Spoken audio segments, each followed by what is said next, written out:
Well, down in the swamp where the gators sleep, live two old snakes that slither and creep. LMNOP and her ex named Crook,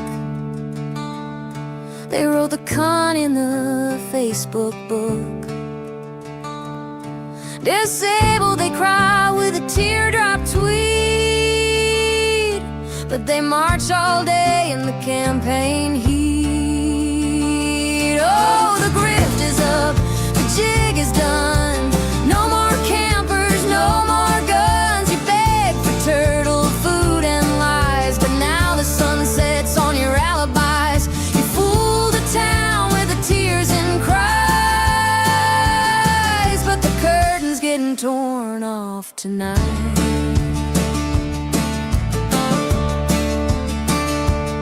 She tried to collect the bonus kid, found her on Facebook like a Tupperware lid.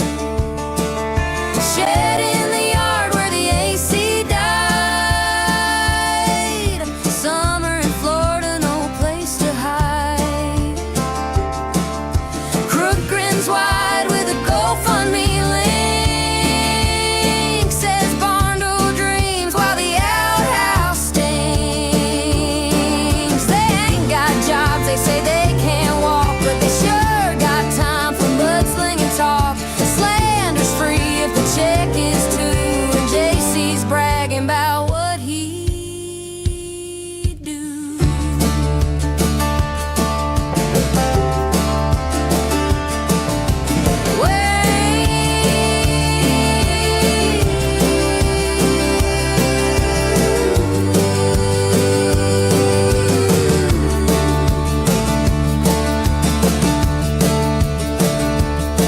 Waves a pistol at the neighbor in the bright sun, says I know a guy who gets things done.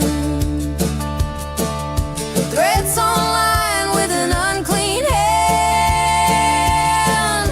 Y'all can't touch me, I'm the man. But the screenshots roll and the truth gets loud.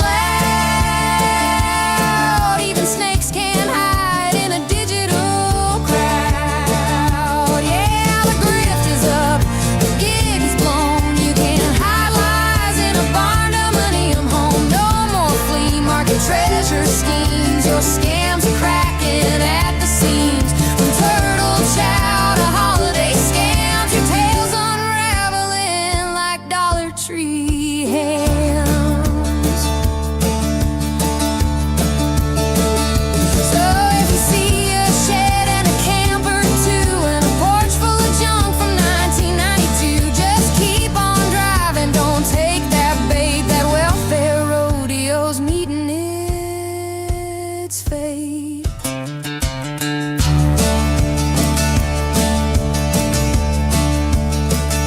Yeah, the grift is up and the net is near. Your 15 minutes ends right here.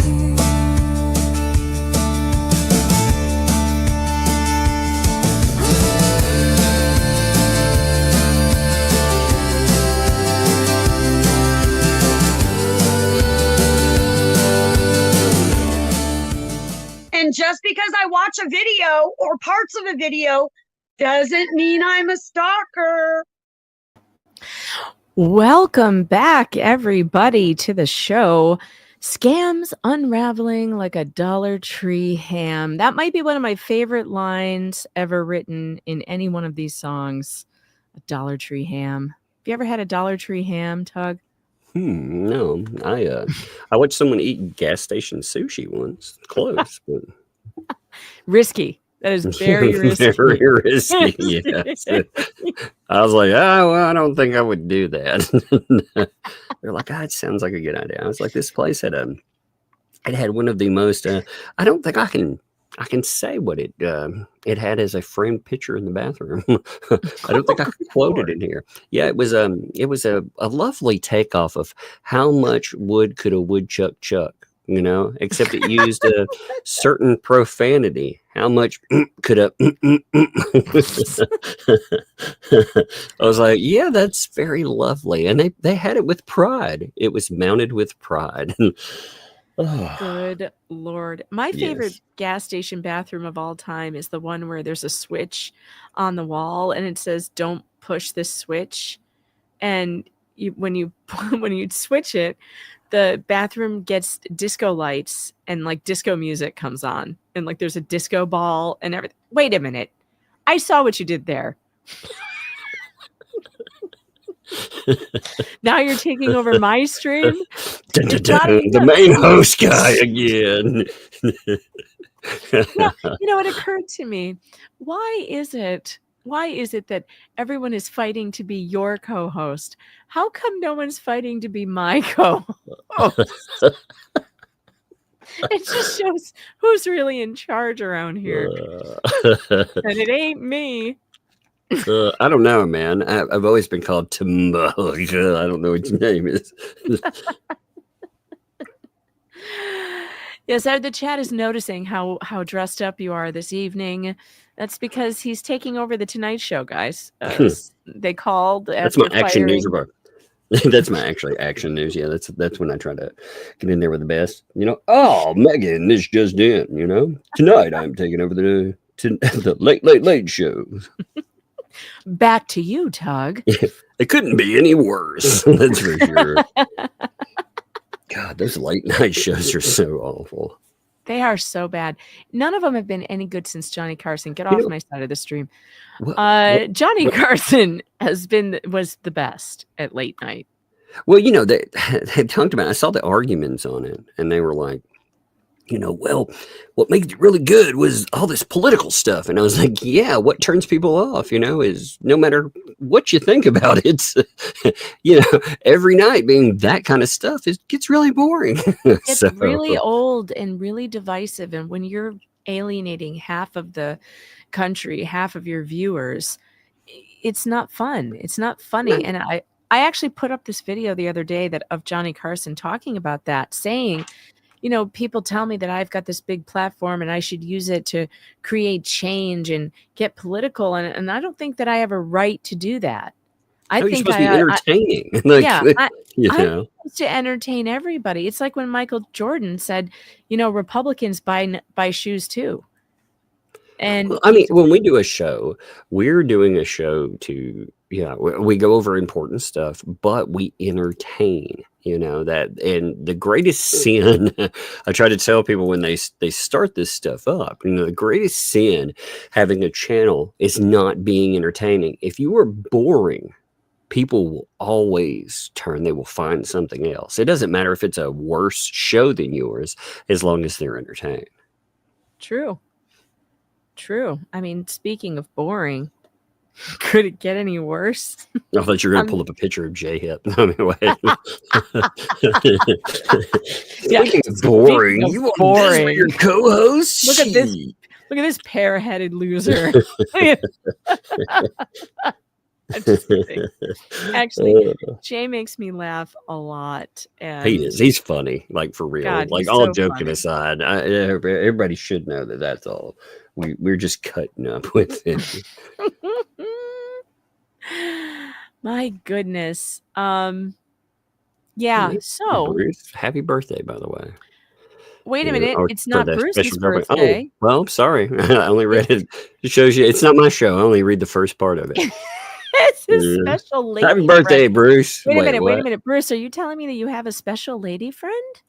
Are you coming out? Would you stop that? I can't see it. Sarah Dawn is Bruce's special lady friend. Are you coming out as being a couple? I didn't know this. I was not aware.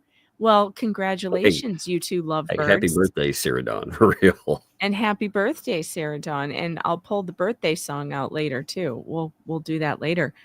I like the birthday song. I actually, somebody I played it like 6 times on live stream people were like, or one person was like, "Don't you ever get tired?" No, I actually don't. I don't get tired of it. Yeah, I don't either. Bruce says hard launch. It's much better than a soft launch. That's what she said. Indeed. Oh God. Man, we have so much to go over, but did you guys all see the Cobberger sentencing today? Did anybody watch that besides me? I didn't see it. All right. Well, I'm going to have to probably do a video or something to put up on the channel because I did cover that story extensively, but the victims today got to make their impact statements, and it was very, very heart-wrenching. And the Gonsalves family, they are really something. It was unlike any victim statements I've ever seen. Olivia Gonsalves, who is her sister, gave the best victim speech I ever heard, where she basically she roasted Brian Cobberger for her entire speech. I think this is what should be done from now on. She called him basically a basic bitch. She was like, "You're basic." I see through you. I laughed so hard. And I think, like, I laughed, I wanted to cry, but like also it was like, this is great. Like, yeah, you know what should happen to these guys? We should hire comedians to roast the shit out of them at their sentencing. Just roast them. It was so good because, she wasn't giving him any of that, you destroyed my life, you did this. She was basically telling him, you're nothing. You're never going to be anything. You were never going to be anything. And I see through this. You want attention. We're not going to give it to you. It was great. It was so great. And then there were other members of the Gonsalves family, and you hate to criticize any victims because, Lord knows I don't want to do that. But I was a little off. I was put off by several members of the family, not her dad specifically. I don't think he did it. His speech was great. But I think there was like a grandmother and an aunt who were wishing prison ARP on him. Literally, they said it. I don't know, man. I might say something like that too, just to be Would honest. you? Would you really? Yeah, I want them. I would want them to understand. suffer and suffer I and understand suffer. wanting that. I understand wanting that.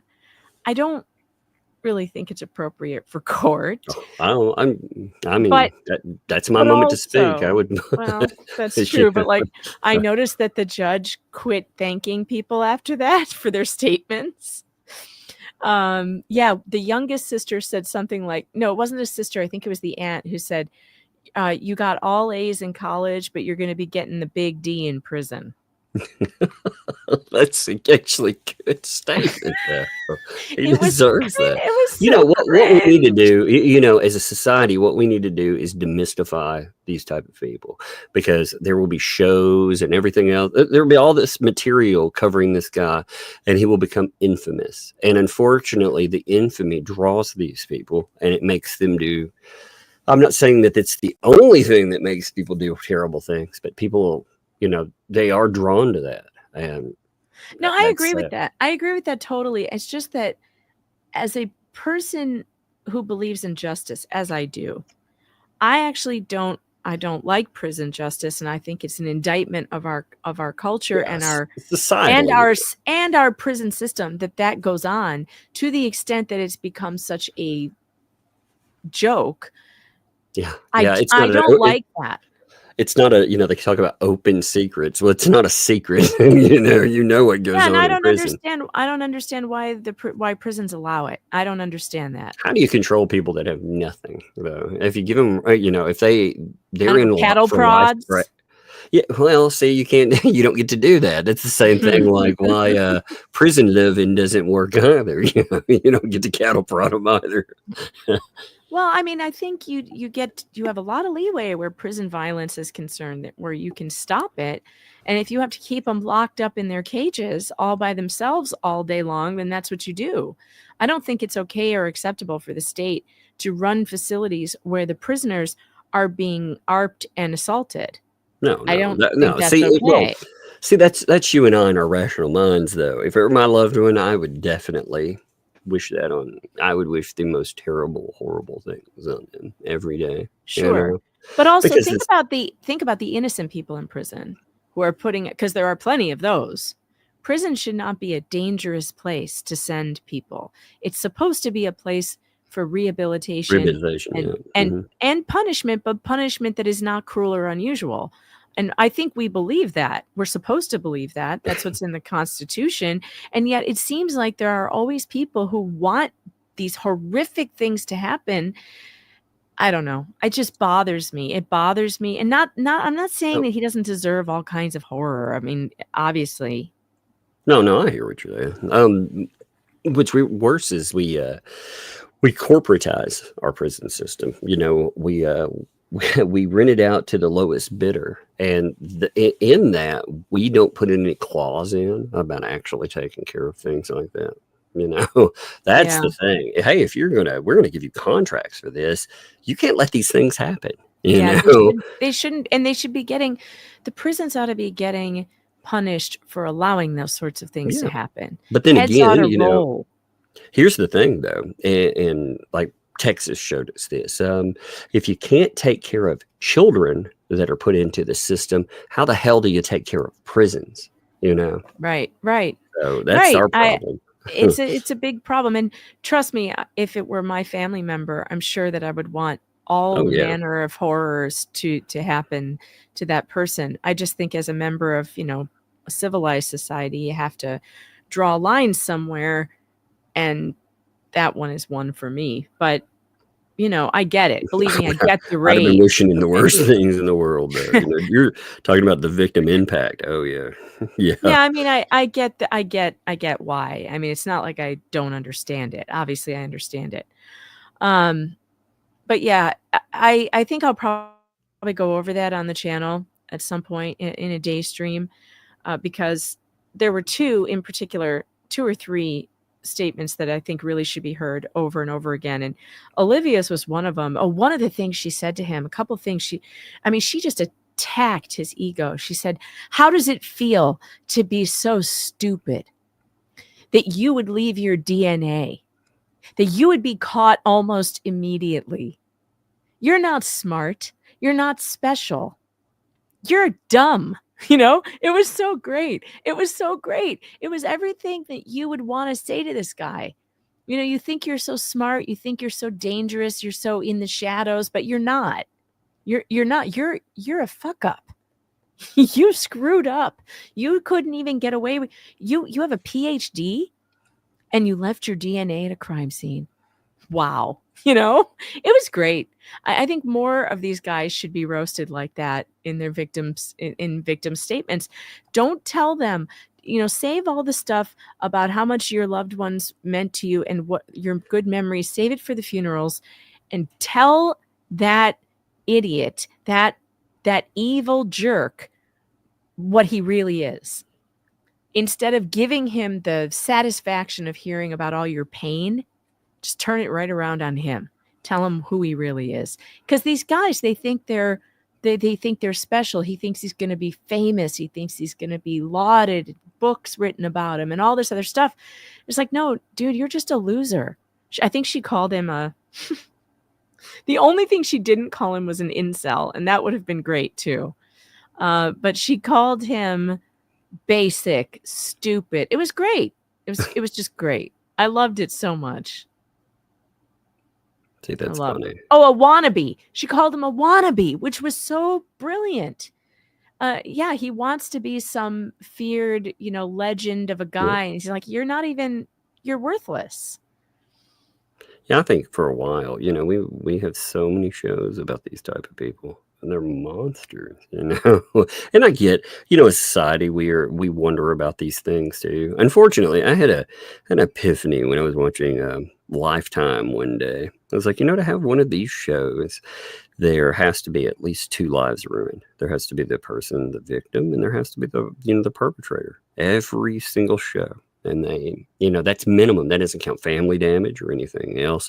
Every 30 minutes, there has to be at least. And, you get like, here's a week block of this. And it's pretty horrible as a society. There's kind of an indictment in that. It's true. It's true. It's true. The chat's pointing out too that Steve Gonsalves, Kaylee's father, when he got to the podium, he turned it. He picked it up and turned it to face Brian. And I loved that move too, because everybody else was kind of addressing, the air. And when the Gonsalveses got up there, they were all aimed directly at him, which I think is the right thing to do at the sentencing, because it's about him and it's about what he did. So look him in the eye and tell him, because this is your last chance. And it was epic. It was really, really good. It was worthwhile. The judges' comments too. God, this guy really hit it out of the park. I didn't get a chance to listen a second time, but I want to, so I'm going to do it on the channel. But he basically said, listen, I want to know why too. I want to know why. You all want to know why, and I want to know why, and I can't force him to tell you why. But maybe we don't need to know why, because needing to know why, he goes, even if I could force him to tell you, how do you know that what he is saying is true? That's legit. Would you believe him? And actually, I quit reading that book by that professor that interviewed the BTK killer. What's her name? The one who was Brian Cobberger's professor, the same one. I bought her book because I wanted to read it. It was supposed to be like one of the, deepest insights into this guy and why he did what he did. And I probably got a quarter of the way through, maybe halfway through, and I put it down, and I have never picked it back up, because it occurred to me as I was reading it, he could be lying. Yeah. None of this could all be false. Everything he is saying, there's no way to prove whether or not what he's saying is real. He is trying to manipulate me again. He's trying to manipulate people again. He spent his entire life manipulating and lying to people and pretending to be this upright, good citizen. Meanwhile, he was a sadistic killer of children and women and men, like just a sicko. And so I felt like, you know what? I don't want to read this. I'm sorry I bought it. I don't want to read it. I don't want to know anything about how this guy's mind works. Because I don't even know if he's telling the truth. Well, so I think the judge had a very good point. Well, even with the beginning, Kemper, he was the first one they did extensive interviews with. And that's what they brought up with him. They were like, how do we know he's not lying? Right. And I mean, all these people lie, right? Mm-hmm. They all lie. Sorry. I forgot to post the super tips, you guys. I will. Yeah. Super tips is open. If you want to send super tips, I just forgot to post the link. I will do that now. Thank you for reminding me. And also, if you like this show, hit the like button and subscribe. We are going to move on to our topic, which is part 2 of the Great Griftathon, right? The Great Grift Proof that donor David says he doesn't have. And we are gonna go over that. I mean, we went over a whole bunch of it before. What do you think, Tug? If only me were here right now, I don't know if he is or not, but if he were, what would you say to him as far as the proof we've already seen? I think he's had plenty of proof. Here's the problem, though, man. Not doing your due diligence before you drop $56,000 is pretty jacked up. That may be a drop in the bucket for you, but that's not a drop in the bucket for almost everyone out there. You could have done real good with it. Instead, you did jack and shit. I mean, sure, you even created chaos, which I enjoyed watching. But if your goal was to do good, then you failed. You absolutely failed at it.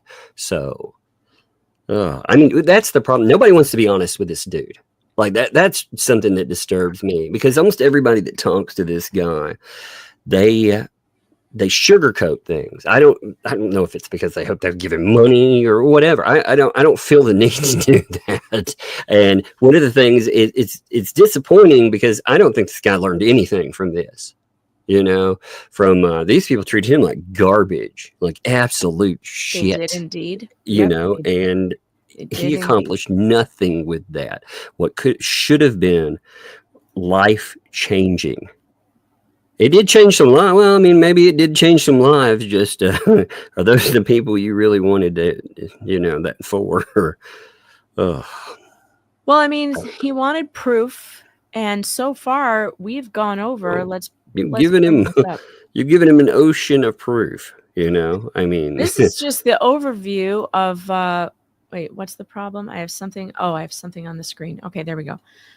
This is just an overview of just some of the information, and I've gotten through most of it. We have three categories left to go through, which is going to be the barndo flop, the child grift, and the car grift. Those are the three that we have left, but we went over all of the animal abuse, the eviction stuff, the camper, the divorce grift, the people catching on in Northport, the several cease and desist that they've gotten over time before they've met Jeremy Hales. Most of this stuff is what happened with Lynette, Michelle, Lacey, Alexis, Ruby, Preston, and John Cook before they ever got anywhere near Otter Creek and Jeremy Hales. And that's the thing that should set your red flags ablaze. Your red flags should be on fire at this point, because it's like, wait a minute, how do two people have this much stuff following them, this many problems, people saying the same things Jeremy is saying? Let's go over this just real quickly. This was in the Northport, when the Northport people started to catch on. I just want to read this again because it is one of the greatest synopsis, right, of who these people are and what they have done and what they continue to do to this day, in Otter Creek. How do I get to the right? Where the hell did my thing go? Where's my mouse thing? Don't tell me I've lost my scroll. There it is. I lost my scrolly thing. Okay. All right. So here is somebody who saw the light and saw the grifts on Facebook by these two and says, why her and John, this is what I can't figure out. Why her and John divorced recently, but still live together as husband and wife. Did the car really get broken down or get repoed? No warranty on that car? She claims she still owes over $8,000. So I assume when the dealer sells it, they usually sell the warranty for the term of the loan. Since she's on disability, how did she plan to take care of this baby in the first place? Relying on the government benefits? Why the baby didn't get adopted by her own grandparents? Didn't they want her? As far as I know, both mother and parents were fighting to get her back.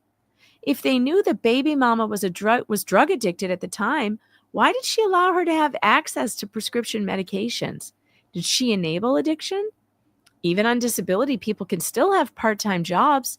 What I have seen is neither of them are disabled. If they can spend 8 hours in hot weather campaigning, then they are very well capable of working full-time.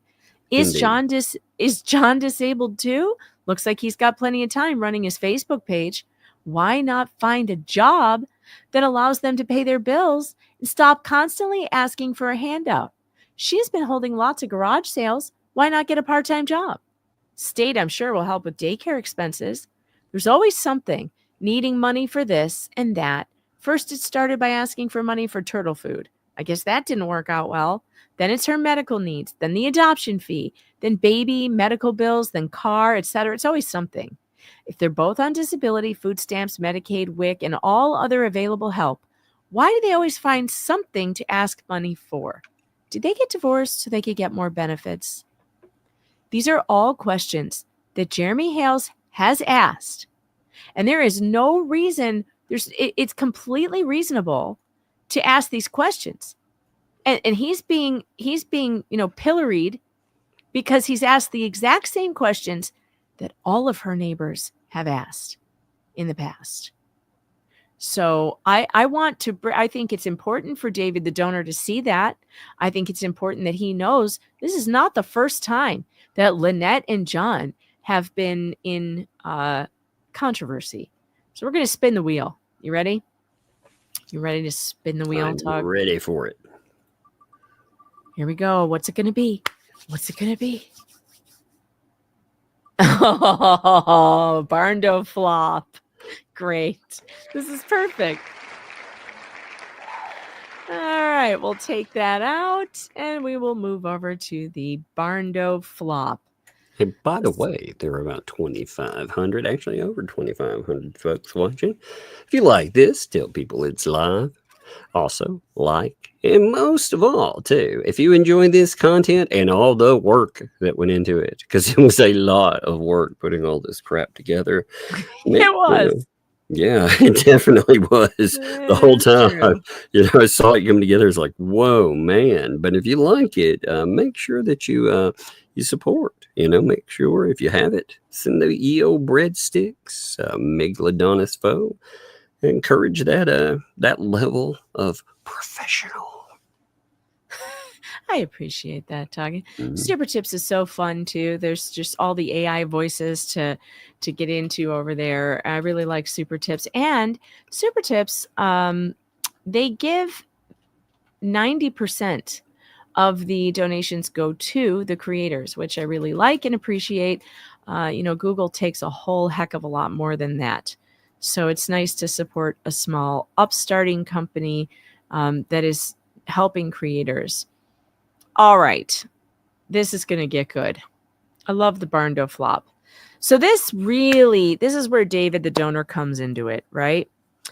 David the donor comes into it because his money made it possible for them to do all their stuff, allegedly. 2022, we went over this extensively on a stream before, but Gabe Weeks, who is the husband of Lisa Lee, was convicted of grand theft and contracting without a permit. Now, the grand theft, his victims were elderly hurricane victims. He offered to fix their roofs and things, and he didn't have a contractor's license, so you're not allowed to do that in Florida. And then they said that he didn't do the work that he said he was going to do, and that he took the money and disappeared, or he did some shoddy work and then disappeared. He was arrested. He was convicted. Lisa keeps saying that he wasn't, but the paperwork speaks for itself. Okay, so I have all that. So this is Gabe's mugshot. Now, maybe Gabe has turned his life around since then. That would be great. I have no problem with that. If he's turned his life around and he's going to pay his restitution and whatever, and doesn't, rip off any more elderly people, that would be great. However, it seems like his wife is involved in a scheme to rip off elderly people right now. Because I don't think that Lynette, who's elderly, or John Cook, who's elderly, have gotten the money that was raised for them. So I think that qualifies as ripping off elderly people. Anyway, he was convicted for contracting without a permit. One of the reasons I wanted to put this in there, the grand theft and the without a permit. The without a permit thing is a big deal. Because this is something that he's done multiple times, right? Telling people he's a contractor, he knows what he's doing, and he can do this. Okay. October through December of 2024, only me, David the donor, gives $54,000 for home construction. Here's what he put in the chat with the dates of his payments. September of 24, $629, $629 again in September. October, $10,000, November, $20,000, November, $1,000, again in November, $5,000, again in November, $2,500, December, $1,000, December, $7,000, December, $1,000, it's the same one. Let's see what else. So he says that's $54,1390 US dollars. Okay. All right. Now, interestingly, he's in Lisa's chat the other night and he says, wow, I told you to get 3 quotes from contractors. What is Lisa's response to that? Well, let's look at the transcript, shall we? Let's look at the transcript. In November of 2024, Lisa, this is a note from a November broadcast.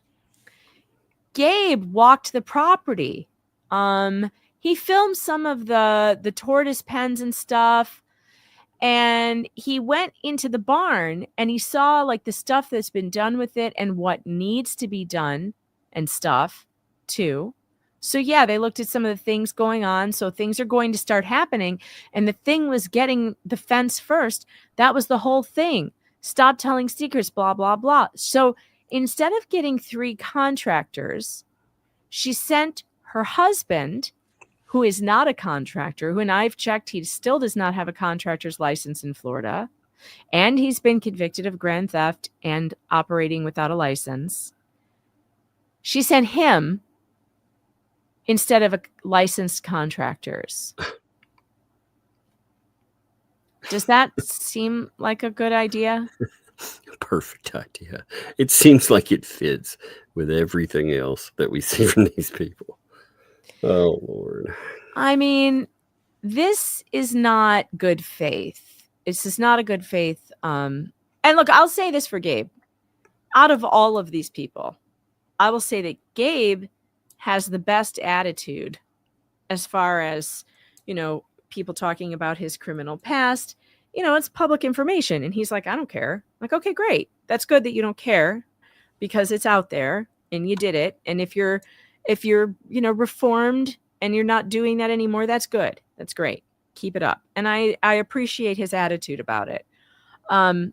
But he got very angry the other night and said, anybody accusing my wife of anything, I'm not going to stand for that. That's when he said he was going to throw Lynette overboard. Remember that? Mm-hmm. Oh, yeah, very much so. Well, the thing is, though, Gabe, maybe you should, with your background and your troubles in the past, if those are troubles that you've left behind, it might be a good idea to encourage your wife not to get involved in schemes involving money. Because if she's doing it, especially if she's not being transparent about it, because with your background, it really looks bad. It really looks bad. And it's not something, it's kind of like, well, anybody who says anything bad about my wife is just wrong. It's like, well, it's normal for people to think that you guys are not up to any good. It just is. All right. So then I forgot what I even put in here. Let's see. This is a video where she denies saying that she was building the barn. I mean, and I have the link here, but I can't play it because, she'll strike my stream wrongfully. But I think I put the transcript in here too. Let's see. Maybe I didn't. Let's see. What day was this? But she did. Oh, she denied it. She completely denied that they were even building a barn, which is funny because here she is. Okay, here it is, the transcript. First she says, we're not building a barn. Then further on in the show, she says, all the materials are sitting there. They're waiting for the permits and only Michelle can get those permits. No. It's happening. Whether there's a permit or not, I don't care. Well, that's weird, Lisa, because that's what your husband got convicted for. Doing things without a permit. Do you see how bad this looks? Yeah. It's really, really bad. This should have been... You know what's really bad, though, is that people didn't do any due diligence before. Like, they dropped heavy coinage into this. See, this situation here, what you're talking about, is not unique to the ecosystem. The ecosystem has many very questionable people that are associated with it. Mm-hmm. They do. A lot of them. Convicted felon. The other night, they were complaining about how every time Richard's name comes up, we tell everyone that he's a felon. Like, yeah, I'm going to do that. Yep. Yeah. The guy spent 4 fucking years. Federal prison. We are talking about substantial amounts of money.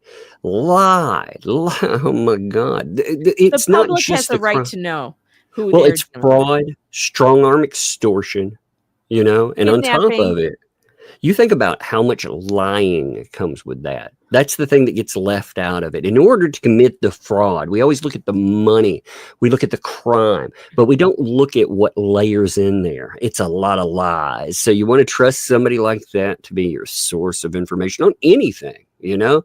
And we also lose sight of, when we're talking about that, he's been convicted of other things too, like creating multiple accounts, you know, for harassment. Yeah, pretending Election to be fraud. people that he's not. Yeah. I mean, oh my God. I mean, 500,000 in restitution to the state. Yep. bad people, you know. Dealing with members of the mob, all that stuff. Yeah, real bad people are glomming onto this. And the problem is, this isn't a person that even pretends to have remorse. Yeah. You know, they're like, oh, no. All this stuff I was accused of. Oh, no. That's now that I'm out. I deny it all. Right. Which is ridiculous. You can't plead guilty and then come out and say you didn't do any of it. Like, that's just ridiculous. So even Lynette knows that she needs a permit.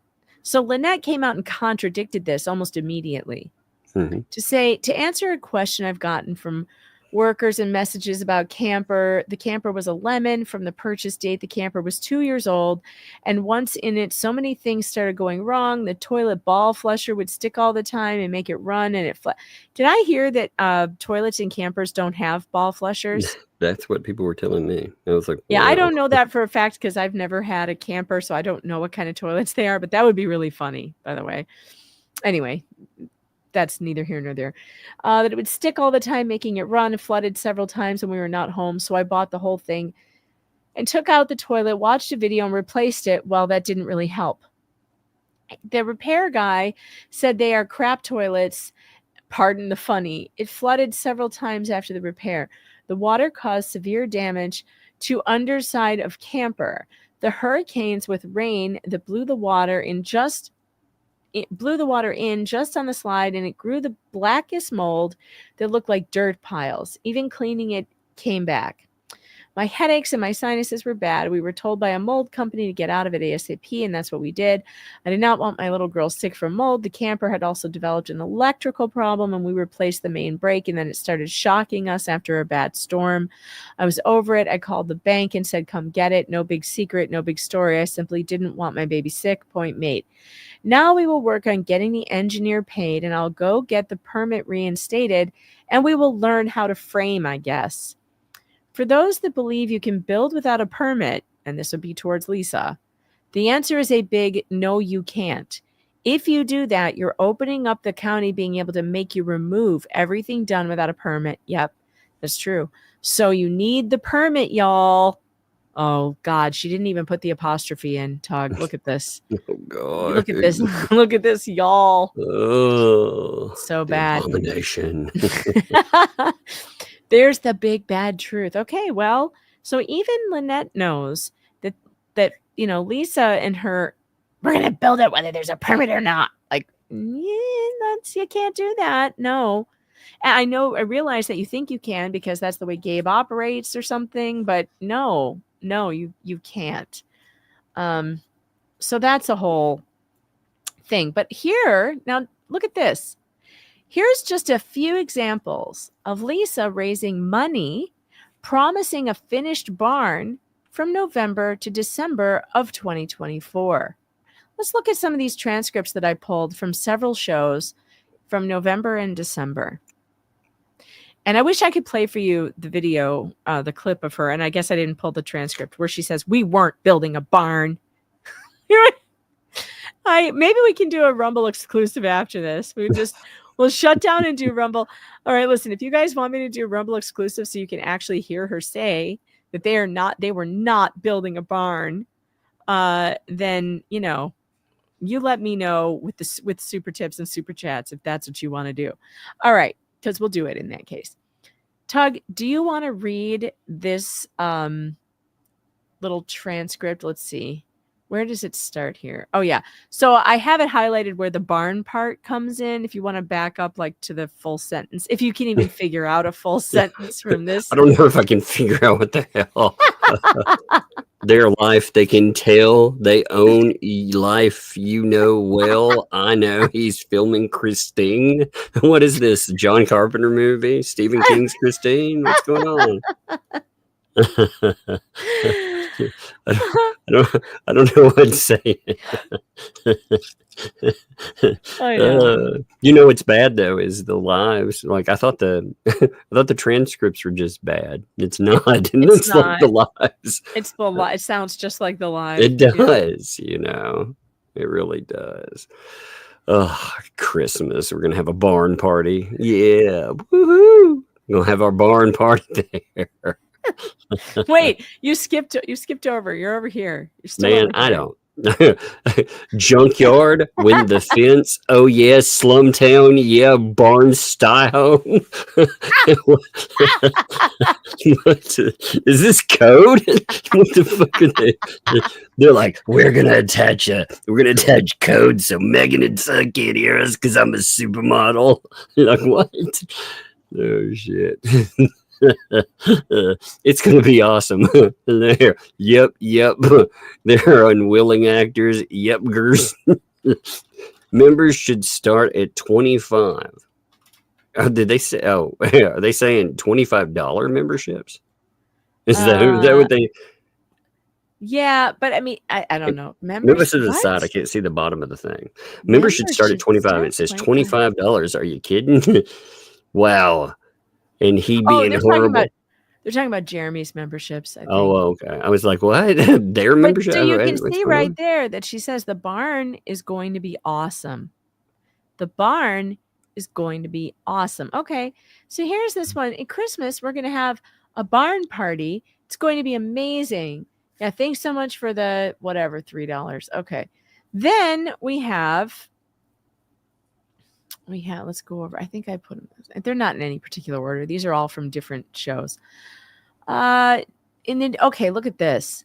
I just hope that I have a feeling that hopefully by Christmas, by the new year, hopefully things will be done so that they're just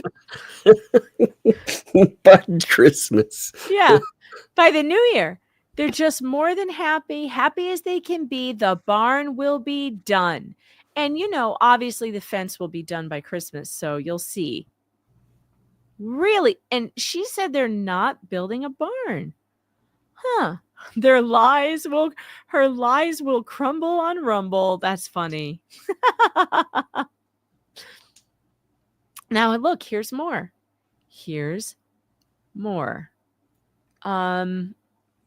Blah, bitty, blah. Oh, her name is Kim, and I'd like to donate it to Michelle. Oh my gosh, again, another one to Michelle. Look at all these donations coming in. Sunny, I'm probably wrong. Thank you so much. I guess you all know her barn is going to look freaking fabulous because with all of this. And oh my God, it's just going to be freaking fabulous. I cannot wait. Again, this is the same woman who said she is not fundraising for a barn. She also said that super chats weren't part of what it went for. So that was her money. It sure doesn't sound like it when she's telling these people. Yeah. No, people, she was saying things weren't marked specifically for that. And that's why, people, it looks like they were. I mean, look, this one says, the case, it's about what I'm doing here. Is I'm literally trying to stop what's happening to Michelle and her family. And we're trying to, get the fence up. We're trying to, get her barn so that she's okay. And she has her life somewhat back because she'll never get back what she lost. Okay. And we're just trying to make her life better and help her out based on all the shit that's been done to her for the past 2 years. Oh, so again, trying to help her get the barn done. The thing that Lisa now says they were never doing in the first place. Weird. How weird. That's very strange. All right. Then this one, and all of a sudden, my thing is frozen. No. Now I don't know where I am. Where did it go? Aha. No, don't do that. Man, I need that. I need a trackpad to get around in here. It's really hard to get around in Canva without a trackpad. Okay. They're trying to say we're a hate channel. No, we're not. We're, if anything, an anti-bullying, anti-cyber bullying channel. That's the lips talking point, huh? I guess. But she hadn't even gotten into the Yeah, I'm picture just yet. saying This that. is way back there. Yeah, this one I mean, they've tried to adopt that. They tried to bring them in and have them adopt a specific, talking point. And that's what they're doing. But it's not just about this. It's been a major topic for a couple months now. You know what I mean? But there's so much involved. Plus, like I said, we did the project with the fence. We did the project. Exactly. Harley Charlie Christmas. I think that's Harley Jolly Christmas. And then we have the second project, which is finishing the barn dominium. That's weird. That's weird because I don't know if Lisa, you said the other night you weren't building a barn. You weren't doing a barn project. What is this now about a barn project?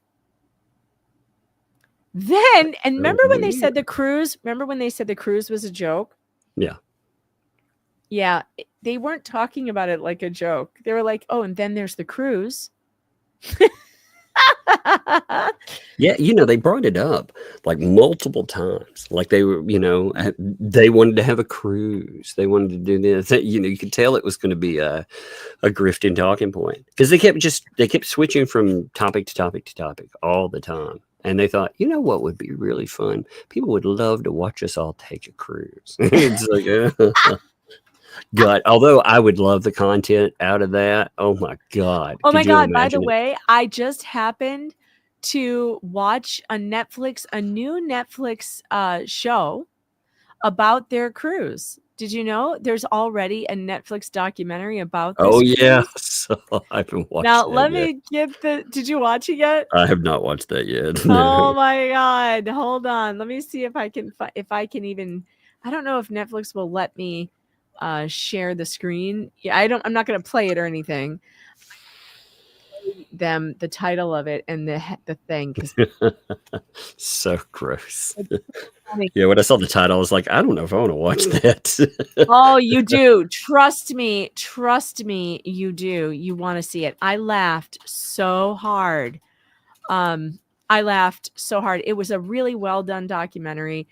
And but this is definitely the type of cruise that they would be taking. Let's see. Here it is. Here's a picture of it. Let me open this in a new image so we can blow up on it. And there we go. Yep. That is the name of it too. It is. Yep. The poop cruise. Man, they really, the ecosystem really does need to fund a cruise as long as it's all live. I want to see like the workers there be like, oh my God, a walrus has managed to get on the boat. Throw it off. Oh, this documentary was so good, you guys. You've got to watch it. It was so funny. It seems so gross. It was, but at the same time, it was also a real indictment of Americans because we're so spoiled. We're so damn spoiled. And the fact that there was this Russian, one of the crew members was Russian, and she was so funny. And she goes, she was like, it was amazing to me that I come from Russia and I'm here working on this cruise with Americans. I never thought that I would be working with Americans, and Americans are, they're so different from us, and they float around on the water for entertainment. This is all like just for their pleasure is what they do. And this is a totally American thing. She's like, we don't have this in Russia. And she's like, after this all started happening, she goes, it made me think, no electricity, the toilets aren't working. They're all having to poop in bags and stuff. And she was like, well, this stuff happens in Russia and nobody's surprised. She knows it happens all the time, but Americans, they go crazy. And I really did think the perspective was really something, because it was only 7 days. Like, I think 7 days, it seems bad, and it was bad, and I'm sure I would have hated every second. But the perspective from someone she's like, welcome to, a communist country. When you live like I did for a long time, no one is surprised you have to wait in line for food. They had to wait in line and they were complaining. Now, imagine there was no electricity, so all of the perishable food had to be thrown out. So this poor crew is working their asses off to feed thousands of people with only what wouldn't go bad. And these people had the nerve to stand in these lines that were like for hours. And when they got to the front, they had the nerve to complain that the only food was like bread and lettuce and tomatoes. But it's like, lady, what do you want us to do? Do you want us to serve you moldy bologna? I mean, like, this is an emergency, folks. It's an emergency. And Americans are pretty poorly outfitted for emergencies, I think, because we're all very spoiled with our air conditioning and our food on demand. And, a lot of the world, most of the world does not live like that. Most of the world is suffering. Somebody brought up something from your other stream the other night. I'd forgotten about this, but I saw it looking at something again. The newspaper article talking about them relocating to our Yeah. In there, it makes a notation, and it says, it was talking about, it's a shell thing. It says, quote, the organization has purchased land.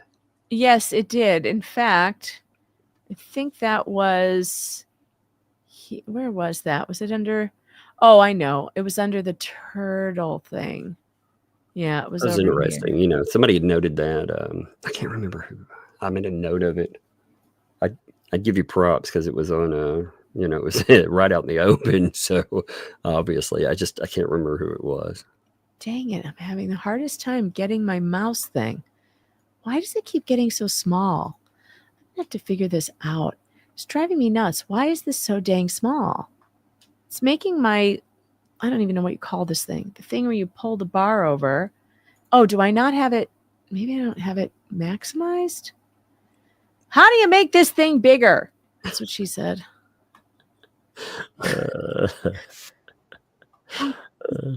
Nightmare. Oh God! Apparently, you go to Spencer's Gifts. Good Lord, I'll never stray into the back section of that place again. What's really bad is, they used to have like. I did that on accident too, because they used to have good gag gifts and stuff. Yeah, it used to be all like stuff. Used to you could take a kid in there. Not anymore. I was like, my God, it's in the middle of the mall. Like we went down to Murfreesboro in the mall, and we were looking around. They had it's right by a Claire's, for God's sake. So you got all this like little kiddie stuff. It's full of like. And then you go over and Spencer's. I mean, it's got their joke shirts and everything. Every now and then something will be tactless, but it's not adult. It's still, you can display it. Well, you start wandering around the back and holy, it becomes like a sex shop, basically. I was like, oh my God, and some of the things I was like, wow, what now?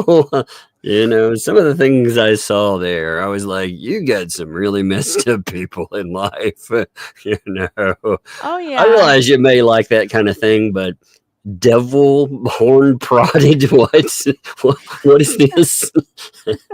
Anyway, I'm not gonna I'll digress, but oh God. Don't tell Nick Ricada about that place. He'll be in there in a heartbeat.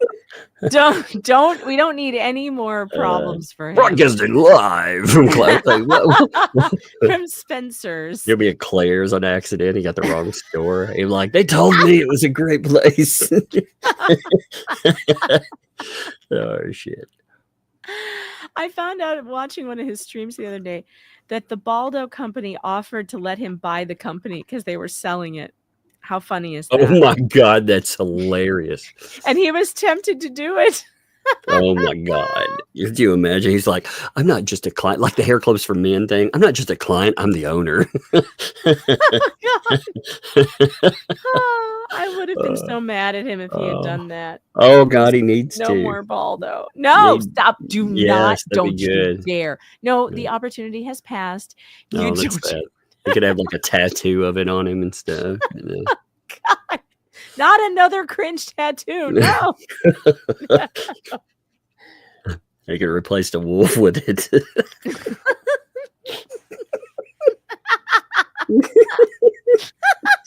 Quit giggling.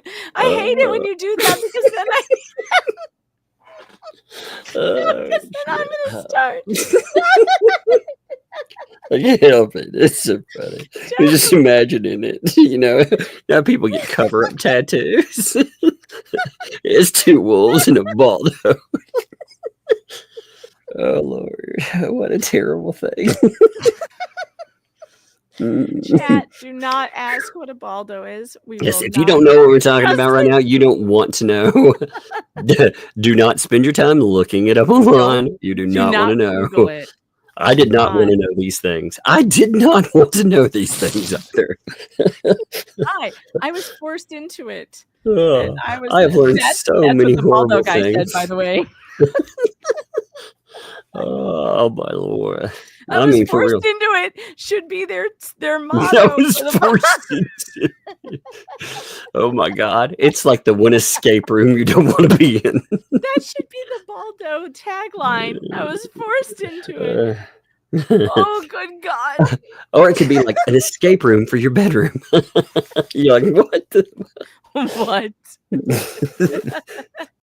Oh my Lord!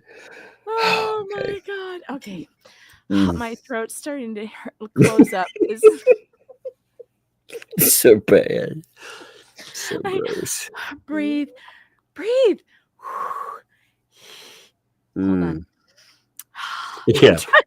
There's a question for you. Like, Megan, how do you derail your own show?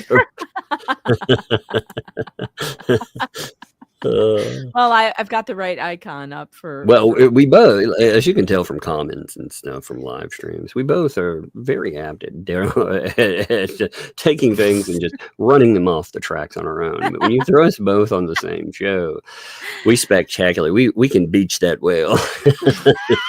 I can beach that whale. Yeah. All right, you know what I'm going to need That's to get a shirt back on right track? there. I can beach that whale. I can beach that whale. I need some super tips so I can get back on track, so I can catch my breath here for a minute. Rizilla's Realm, thanks for the 5. The Giggle Queen was fully at it again. She has completely lost the room. The blonde has soaked into her brain, lost it as Deuce's Wild went vroom vroom. That was perfect timing. The bland one, thanks for the 5. I agree. They should be roasted and served with a side of fava beans and a nice Chianti. Serial killers, I think he means. And thanks for the 10. Rural Juror Red Bluff says, I appreciate your work putting this together. Well, I appreciate your super tip, and I appreciate that you're in the audience tonight, so thank you. I'll be home for Christmas, if only in my dreams. This one is for Tug, y'all. Grounds. I'll allow it. Thank you, DTG 1032 for the 15. And M169, thanks for the 5.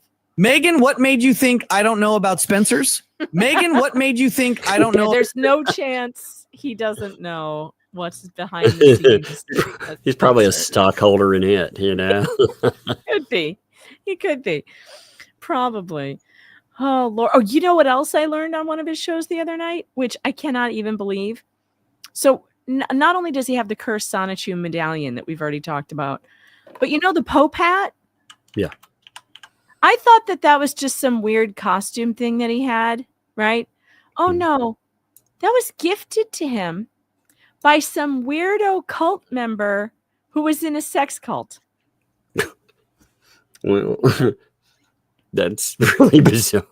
I texted him immediately and I was like, you are asking for chaos. I don't know what is wrong with you, but you don't take gifts from warlocks.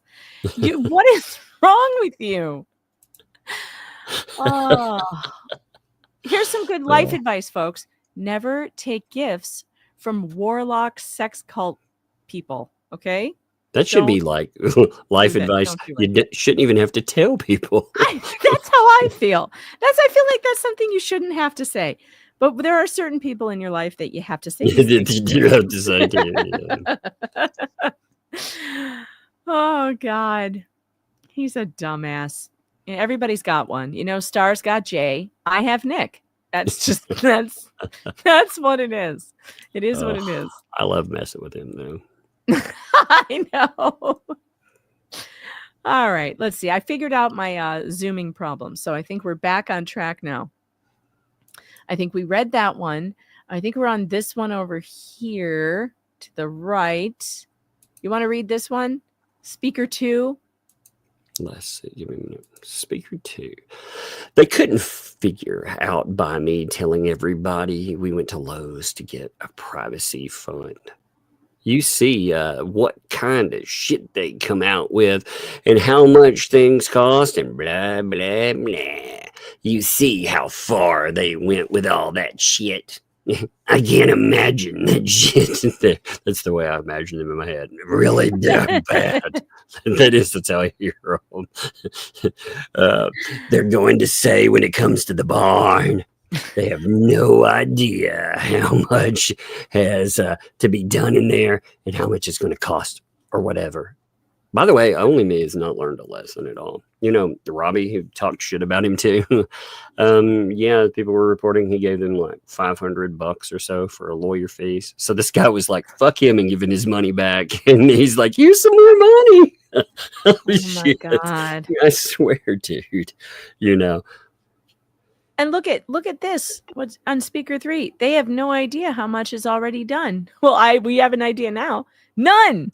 Yeah, It's not done at all. She said back in November, they have no idea how much is actually done.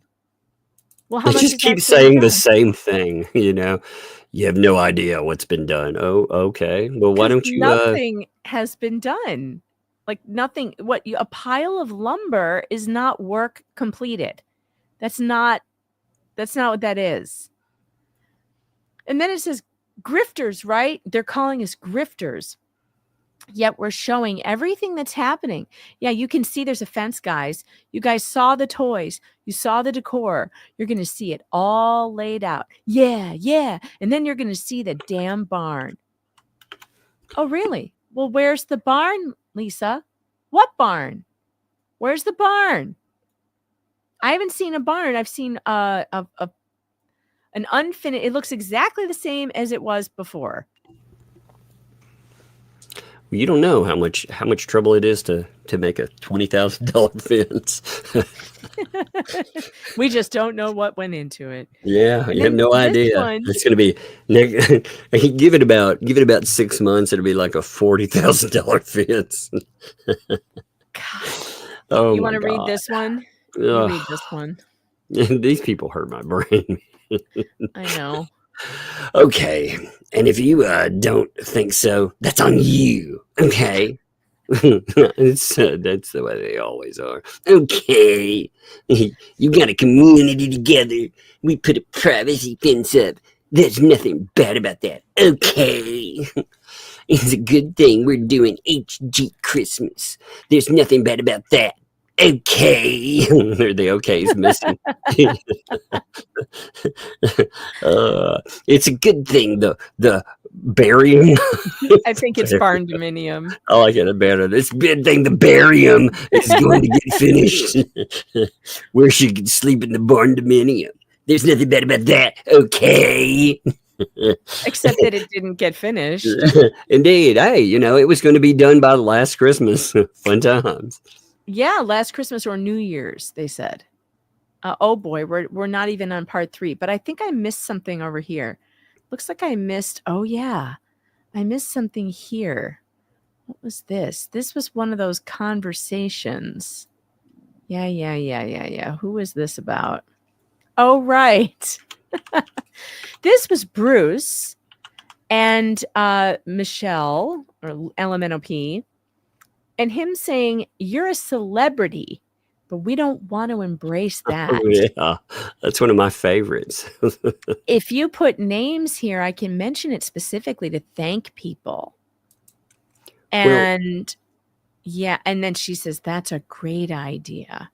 So This that's right pretty here too. interesting. Well, this has so many different things that it's pointing out as well. So what you have here is all of the ecosystem together in one little collective area. They're all plotting and planning how they're going to, direct Jeremy Hales together, and they're prepping for the 2L live stream. You've got them all there, though. Yep. And yes, they're admitting behind the scenes. And they're that talking about what she's talking about is she wants to say thank you for the donations. Mhm. And Bruce is saying he doesn't want her to go live. No, you're a celebrity, but we don't want to embrace that. Right. And you know what? Bruce is 100% in that. They should never have embraced her being a celebrity, Yeah, that was a mistake. It was a mistake. Yep. All right, let's see. We got the third part of the Barndo flop. Oh, this is fun. I have some moving icons in here. I was getting fancy. Oh, the memorial. What memorial? All right, so we've got another transcript where it says, I'm not begging for money, but I don't want anybody thinking I am. If I mention something, that term, that something has a nice camera, yeah, well, we don't do that here. You guys are just very, very generous. You do support the channel.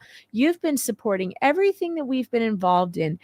And that would be the Fence Project, HG Christmas, her barn dominium is what's kind of going on. I mean, you're not hearing a lot about it now. I think it's just simply going to be after the holidays because everybody knew the holidays were coming contracted on. But anyway, some things have been worked on with that right now, but mainly it was the fence, which we got done. Just needs to be stained now, and the HG Christmas right around the corner, and that's just a lot of doing things. That's a lot. And then with the memorial, you guys are you're so generous and thoughtful. Even with some of the gifts that we got with car, I don't know, that could be a typo. Just the thoughtfulness of it. Oh my gosh. Oh, gifts that we got with cards. Something came yesterday and I opened it. I kept it in its box because it was just like, oh my God, this is beautiful. It's so beautiful. I can't wait to show you guys some of the gifts as we're wrapping up. See, I know, but they're going to have to make sure Michelle's gone. Nope, I can't let Michelle do that shit. Okay, well, when they open them, we'll show. We're going to show all the presents. But it's interesting. She's talking about the memorial. She's also talking about presents and stuff, the things that they said that they bought. So, I mean, that's what they were telling about. Well, we had to buy all of this stuff for that. And now people funded all of that. They were sending them. Look at this. Look at this. Look at this. Actually, not that one. Look at this one. The memorial's probably going to be paid for before Monday. Wow, that'll be awesome. Oh God. Oh my God. I saw corn at an Ozbath. What? What the fuck is happening? Corn. My body is vibrating. I don't need to know this. Oh God.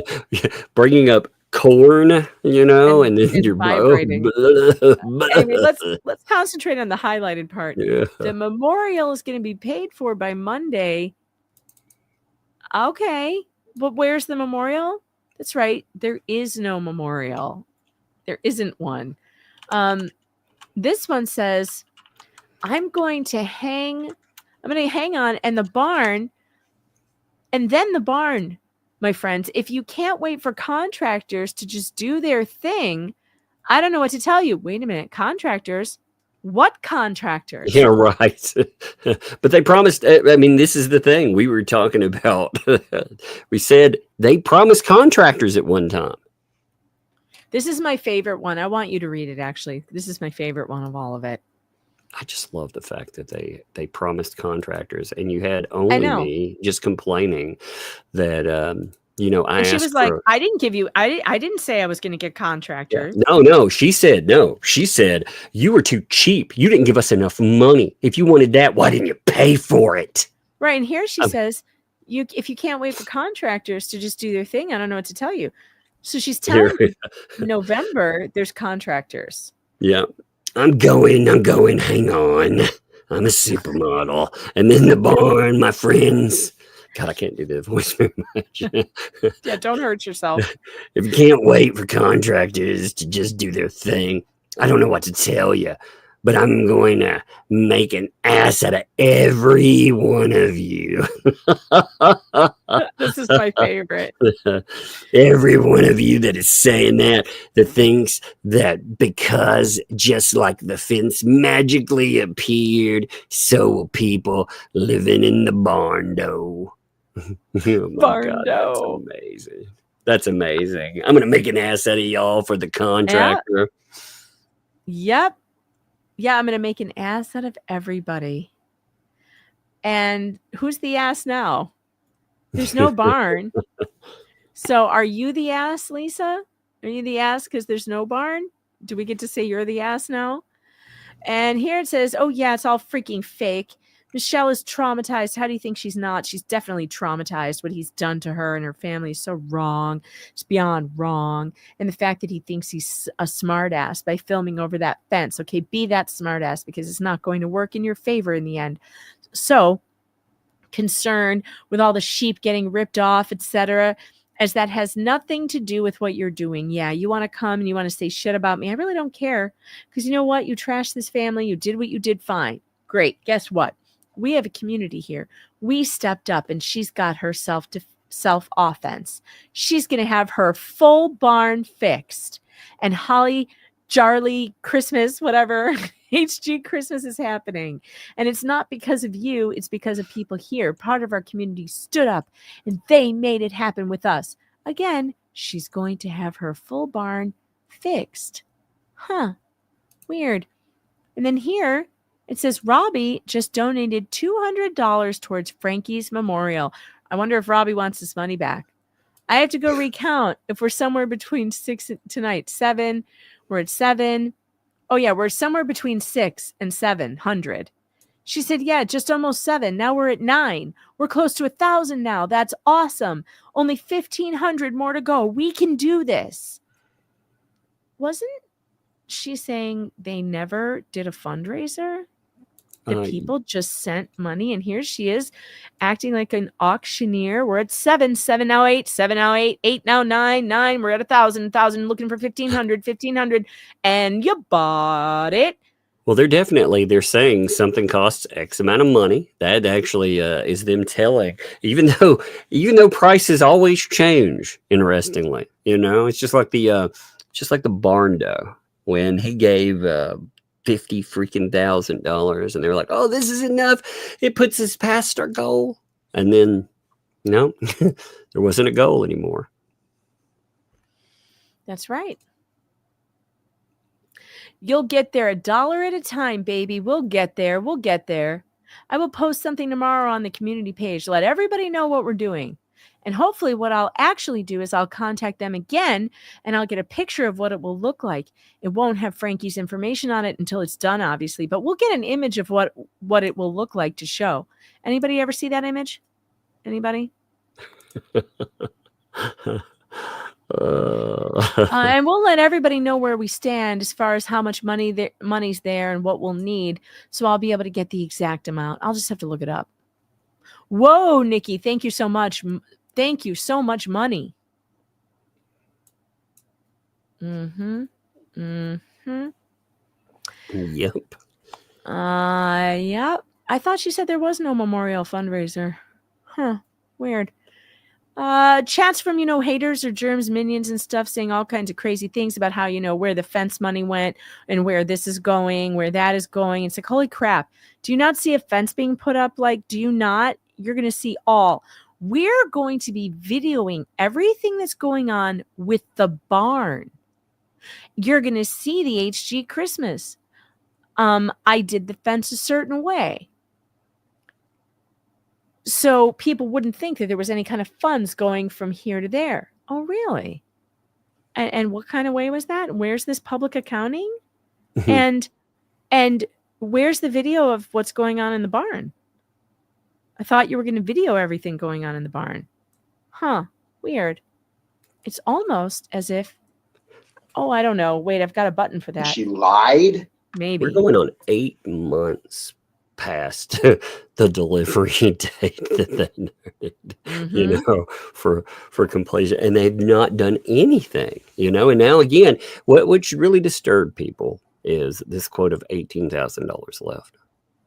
That should really be disturbed. But instead, you know, when they turned on, I don't know that the public realizes this. Do you realize that the day that, now this is not counting memberships, but the day they turned on that, they not only had a big day, they gained over $700 in super chats that day. Within a 2-day period, turning on that made them over $1,000. Not counting memberships. So, you know, Lynette, she may have fell back in line, but she doesn't realize, like, she's a big ticket item. Like, when they finally crucify her, and they will turn on her too, but when they do it, they're going to majorly grift off of her, and she'll be the bad guy too. They went from Barndo and give us your money because poor indigent family to this woman over here is a liar, and, you know, all of this other horrible shit with it, which again, I agree. I think the woman is a liar and stuff, but I'm also not collecting $100,000 on behalf of this person. Unbelievable. And I put this in here specifically so that David could remember how they used to treat him. Look at this. Yes, he is an amazing person. You're absolutely right, Stacy. David, he's an angel. He's an absolute angel. And he is a lot of the reason why this has moved on and keeps going. He's a big supporter of everything that we're doing as far as the fence, the children, the Christmas, the barn dominium. And he's just amazing. I can't thank him enough. There are absolutely no words. And not only that, he's just part of he's been helping get swamped after the hurricanes and stuff. He's been helping them over there on Guapo's channel with giveaways and stuff like that. This goes on and on and on about how great he is until he asked for a little bit of accountability and transparency about where his money went. Well, he was wondering the same thing many of us were wondering about certain records, you know. And yeah, apparently when you do that, that's too much. Yep. All right, now this one is funny. So here's the part about the cruise where I said it doesn't really sound like a joke. Here's the poop cruise over here on the right. Alrighty, Rebecca, that's cool. That's awesome, Lisa. Michelle said, when this is all done, we need to go on a cruise. She wants to meet everyone, all right? Can do that one day. We can do that. Put that down in our future. Does that sound like a joke to you, Tug? No, apparently there's more than that, too. Apparently there's an entire conversation that talks about it very much. Somebody said they'd send me over the timestamps. Yeah, you know, I didn't actually do a word search in the transcripts for cruise, but I should. Well, there's also, you know, they have other channels that they go and talk on too. Oh, right. Yeah. Right. So apparently they very much, from a lot of people's perspective, they very much meant that they were planning a cruise. And look at this. Yep. Goals, but it would be fun. Yes, it would. Absolutely. Should I add? I can't add that. A lot of people have been asking things for as far as with the wish list for HG Christmas. They've been asking what John needs and stuff like that. And we did a couple of things that John needed. But today, some people have also asked what Michelle needed and stuff. And honestly, I think what would be really cool is if Michelle had a spa day, you know, to get her hair done or nails done. You know what I mean? Something to just make her feel good about herself. I think that'd be pretty cool. I think that'd be a good gift for Michelle. What do y'all think? I think she'd enjoy that. Get a haircut, nails done. Hey, Lynette, did you ever get your spa day? Indeed, did she? I wonder. I don't know. Her hair looks the same. I don't think I've ever seen her nails done, but, you know, did you ever get that makeover and spa day that they were promising and selling over there for you? Seems like a whole lot of empty promises. Yeah, a whole bunch of money. I mean, oh yeah, a lot of money. Lot of money. All right, let's take a break and hit some of these super tips because we've got 2 more categories to get to. Ellie Fant, thanks for the $12. Let's talk about the baldo. I'd rather talk about my hair. Megan, stop talking about your hair. Grounds. That was good. And I'd rather talk about your hair too, honestly. me too. Yeah, I mean, who wouldn't? Really? I mean, nobody wants to talk about that other thing. Ellie, thanks for the 12. Mug chat needs a drink. Hold on, I am bringing the booze. Did someone say booze? Booze is how I ended up pregnant with twins. Mug chat needs a drink. Hold on, I am bringing the booze. Did someone? That was good. And Alex Marie, thanks for the 10. Megan, the barn died. The barn is still happening. The barn didn't die. Bob, thanks for the 10. Why didn't it play? Play. No, replay. Shit. What did I do? Oh, I hit something. There we go. No, that didn't work either.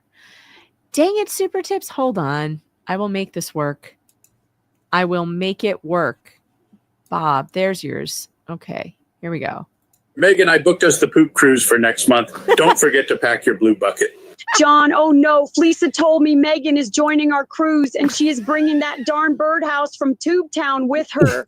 2L is a findom. A financial domination refers to a dynamic where Dave, the donor, the submissive pays another, the dominant or findom, for acts of control, humiliation, and degradation without any sex. God, that sounds awful, but kind of accurate. You know, like that. It does sound like a humiliation ritual. Maybe that's what he's into. Maybe Donor Dave is into being humiliated. I don't know, but he's been humiliated. I would be pissed. Like, honestly, I would be. I'd be pissed to people. It doesn't matter. See, it's not the money for some people. Okay, well, is it your reputation? Doesn't that matter? Well, you would think so. You would think that your reputation would be important to you, but not to David the donor, I guess. I mean, he's okay with them abusing his generosity, I guess. They steal. I mean, oops, they that's not steal what I talk needed. smack. Sorry, No, wrong we're button. gonna have I'm some- hitting the wrong buttons. What happened to my screen? That's weird. My share screen just went away. And the music was in its spot. That's bizarre. All right. Here we go. What's it going to be? Is it going to be child grift or car grift? What does everybody think? Anybody think what's going to happen here? Can we get a combo? Can we get I don't think we can get a liner. Let's see. I think it's going to be the car. Oh, I'm kind of glad because the child grift one, that's the most explosive. All right. All right, here we go. Back over to the whiteboard. Let's go to the whiteboard. I'm like Glenn Beck now. All right, let's see. Car grift. All right. We got now. And again, I would like to remind everyone that these posts were publicly made on Facebook. They were publicly available. They were set to public. These are not private posts. These were posts she made in groups, like public groups. Okay.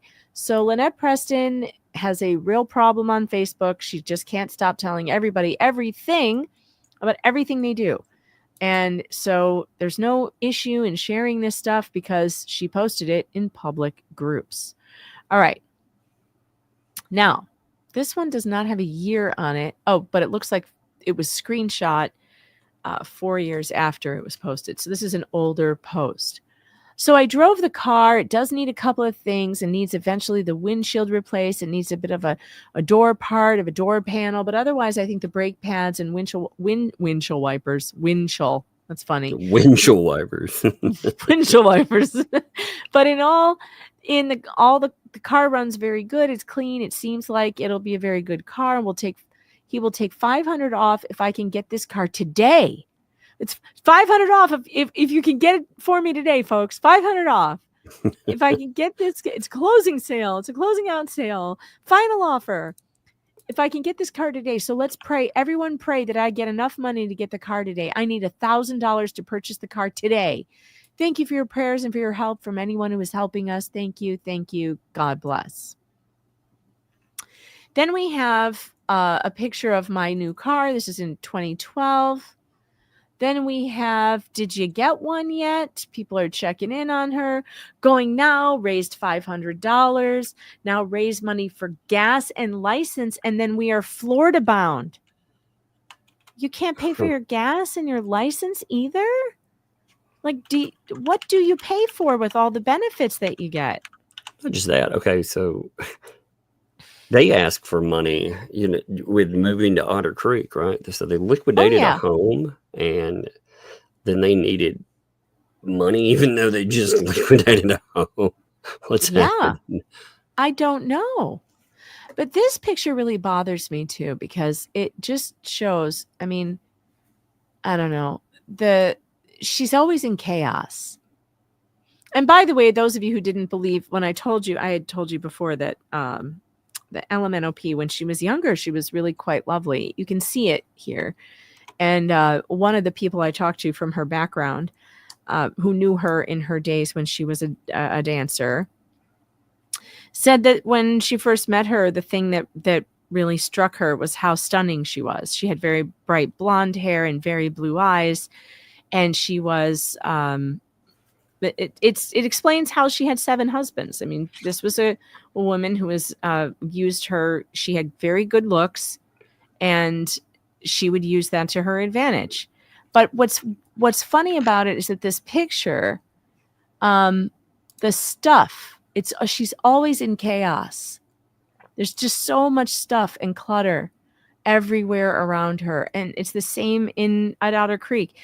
People in Northport said they went to her garage sales at her house, and the inside of her house was an absolute wreck with animals everywhere, and just trash and stuff everywhere. And it's just part of the chaos, and again, this is another reason why people are like, is that kid safe? Because this is not a safe environment. It doesn't look like a safe environment.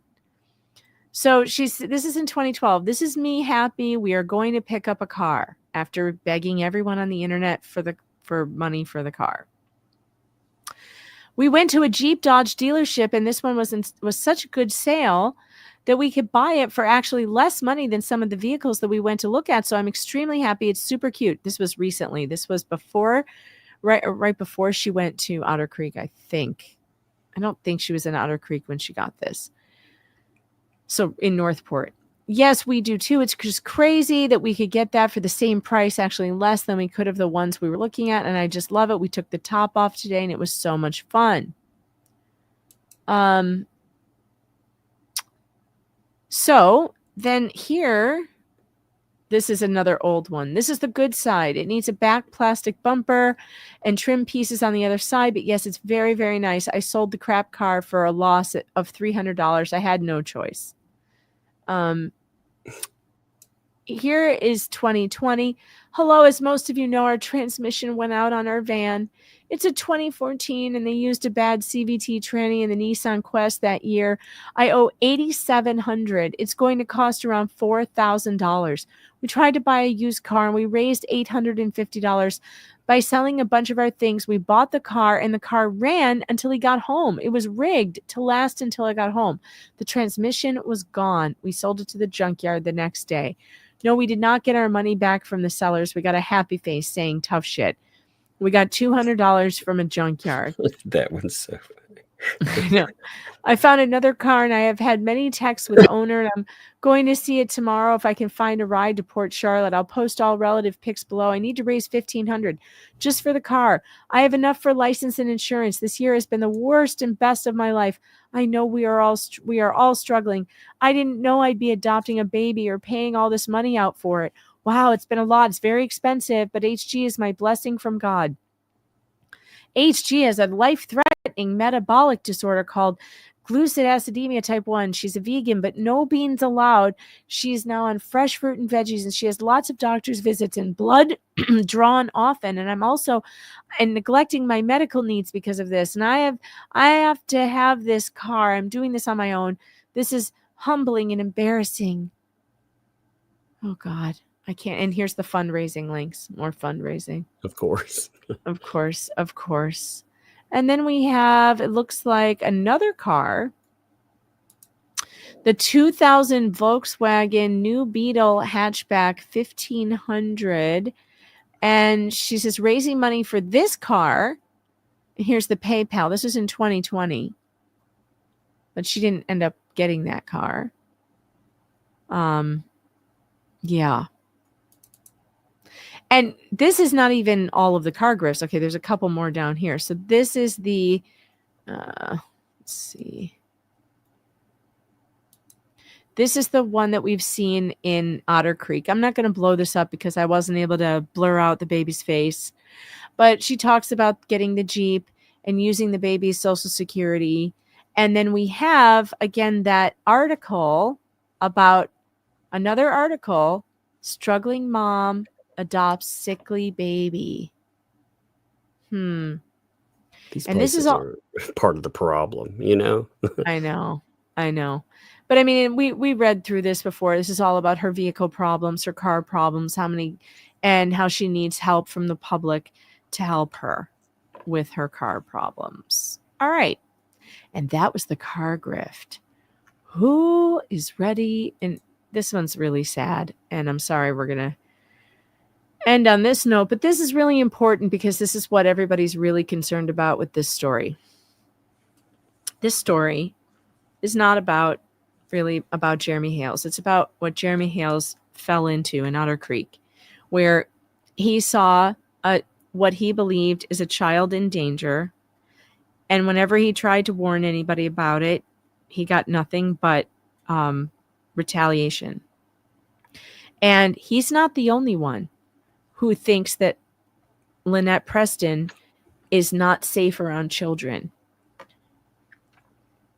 Now, if David the donor has not seen these things, God, I hope he's looking, because the Iowa Department of Human Services is an entity that said she isn't safe around children in 2006 when she was using a different name. She was going by Lacey.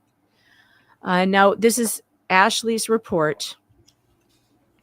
And Ashley is her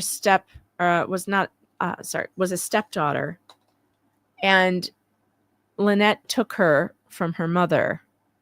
And when she divorced her father, Lynette took her. Now, apparently she had some agreement with the father to take custody of her. Ashley doesn't remember it that way. She remembers being taken in the middle of the night, basically. And it was scary for her, and she was not allowed to talk to her dad after that. So eventually, when she became a teenager, she was taken away by Department of Human Services because of abuse. Now, we've gone over this before, but I'm going to go over some of it again because and I warn you that this is not easy to listen to. On March 8th, a child psychiatrist wrote the following letter to the caseworker. Case was staffed today with all providers. There is a grave concern about Ashley's emotional well-being and stability if she remains in her present environment. Guardian Lynette appears to be highly unstable and displays extreme moods when she brings her in for therapy during phone conversations with staff. Lynette's moods are often so extreme that the staff has not been able to contain her emotional instability. Several of these incidents were so extreme, they have been documented. The child... That's wild when they're telling you, Mm-hmm. it's so out of control that the staff can't reel it in. Yeah, and that it would It's happen. happening with professionals. I mean, well, the thing people need to realize is, you're going in there, it's a serious issue. So, you're supposed to be on your best behavior, and that would be your best behavior. Mm-hmm. Mm-hmm. The child was also placed on medication for depression, and Lynette did not follow through with appointments, and the child has been out of medication for over 3 weeks. There is documentation. Wait, hold on a second. Rich says, as a reporter, I thought I would see something new. Everything you showed so far is all old news. I was hoping you would have dug up something new. Well, then you weren't watching on Monday because there was new information about animal abuse tied to Lynette. And so you didn't see that. But there is a reason why we go over things that we've gone over before, because the amount of information is so vast. It is so wide. There's so much of it that it gets lost. It gets lost and it gets forgotten. And there are people who have not seen every episode. And David, the donor, asked for proof. So I put all of it together. In a way that we could look at it on a whiteboard so that it's all in the same place, which is something I have not done before. But thank you for your opinion. Well, despite being a quote-unquote reporter, like, if all this information is readily available, then why the fuck are people dropping $100,000 on these Right. folks? Because it apparently is not widely available. Apparently, because see, that's the problem. I used to hear this with stuff when I would cover other cases. Well, I know about it. Well, you know what? You aren't the majority of people, unfortunately. And I don't mean to be a dick when I say that, but people need to get past the mindset of this is you and only you seeing this. What you have to remember is you have new people that are coming in all the time. And you also have people, more importantly, that are being burned on that other side that are like, wait a minute, like, what have I missed in this? And when they start seeing that, it has a trickle down effect. So, we need to get people to the same place. Like, everybody needs to have that same knowledge, or at least have it available there and available for something. Again, not to be an ass about it, but I mean, Well, and also, it's absolutely untrue that there is no new information on here. We just went over a bunch of new information on the barn dominium disaster. You guys I have never shown you those transcripts all put together like that from November. You've never seen that all put together before. The transcripts of her saying, here's when it's going to be done. It's going to be done by the holidays or right after the holidays of the new year. The barn dominium is being done. I didn't put that out there. when did the totals from the totals you put on for Only Me there? Yep. When did those come up? Do people think they came up in the far flung past? I can tell you what day it happened exactly. It happened on July the 10th. So it happened less than 2 weeks ago. Here's the thing too. People want to move at the speed of the internet. They want new. And this thing has given you new. But the problem is that that's not how life it works. You have things you have to hammer. There are morons out there giving away, again, life-changing amounts of money. They are still doing it. And some of them, again, they are asking why is there a problem? Outside of Jeremy Hales, because they've been conditioned to see this guy as the devil. And you have to tell them that even if they want to continue with the conditioning, this isn't a binary 1 or 0 thing. You can dislike a guy, you can believe they're the worst person ever. Hell, you can believe all of us are the worst people ever. But at the same time, this still is true. And also, there are people who have been turned off by the fleas, and they may be joining us for the first time. And do you think they've gone over this information over there? No. Absolutely not. And this did take a tremendous amount of time to put together. Thank you for pointing that out, Widow. A tremendous amount of time. And I understand some of you who've been following this really closely, it may be repetitive. But there are people who have not. There are people who've only been following it from the ecosystem side. And it needs to be said all in one place. David, the donor, asked for proof. I am trying to give it to him. And I also think it's valuable because of how complicated this entire thing has been and how many years it spans. So this is a totally different. Yes, thank you. Gigi says, we all get bits and pieces, but it's totally different picture when you see it all at once. That's right. That's why let me back up for a minute. Do you see this? Look at how much look at this. You and this is an overview. Like, that's the one thing. it's people not even don't- all of it. Okay, Yeah, it's not even all of It's it. not comprehensive. I don't know if you can really sit down and do a comprehensive layout of everything, because there's so much that you're remembering new things. You're like, wait a minute, Right. Right. And, look, if this is something you've already heard and you're not interested in hearing it, that's okay. You can come back on another day when we're not going over this. And believe me, we've got plenty of new stuff coming up with new filings that we haven't had a chance to get to yet. But I think that this is important. I think it's very important, and I'm going to keep hammering it. So in light of that, let's go back to this. But again, thank you for your opinion. You're welcome to share it. But this is why I'm doing it. There is documentation of ongoing emotional abuse in the home. The child is frequently verbally attacked by Lynette before, during, and after sessions. Lynette has frequently been very angry with the child and has threatened to place her in a facility, and then quickly contradicts herself and says she isn't going to place her. On one occasion, when staff said they would look for placement for her because Lynette said she wanted her out of her home, Lynette became angry and said, well, there goes $450 a month. That's wild, man. So this is why there is legitimate concern for the child in her care right now. There was a witness to this statement, a witness who worked at the facility. It says right there, redacted, was in the room. Oh, and that might have even meant the child was in the room. That could have been Ashley in the room. Then we have more of the report from the health center that the Health and Human Services made. I'm not going to read the whole thing, but let's just look at a few things here. Now, she was going by Lacey at this place. So it's funny how she used Lynette at the psychiatrist, but she was using Lacey with whoever did this report. There's no desire on Lacey's part to change her behavior or to parent Ashley in a healthy way.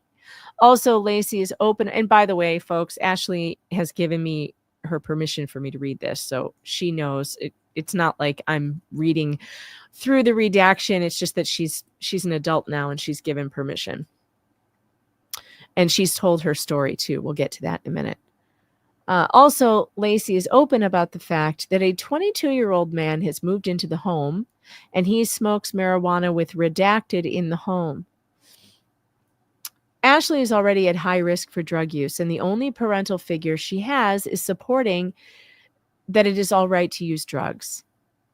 Lacey is aware that the child should not be exposed to drugs, but puts her new boyfriend's needs before Lacey's needs. Also, I think that's a typo. She meant the child's needs.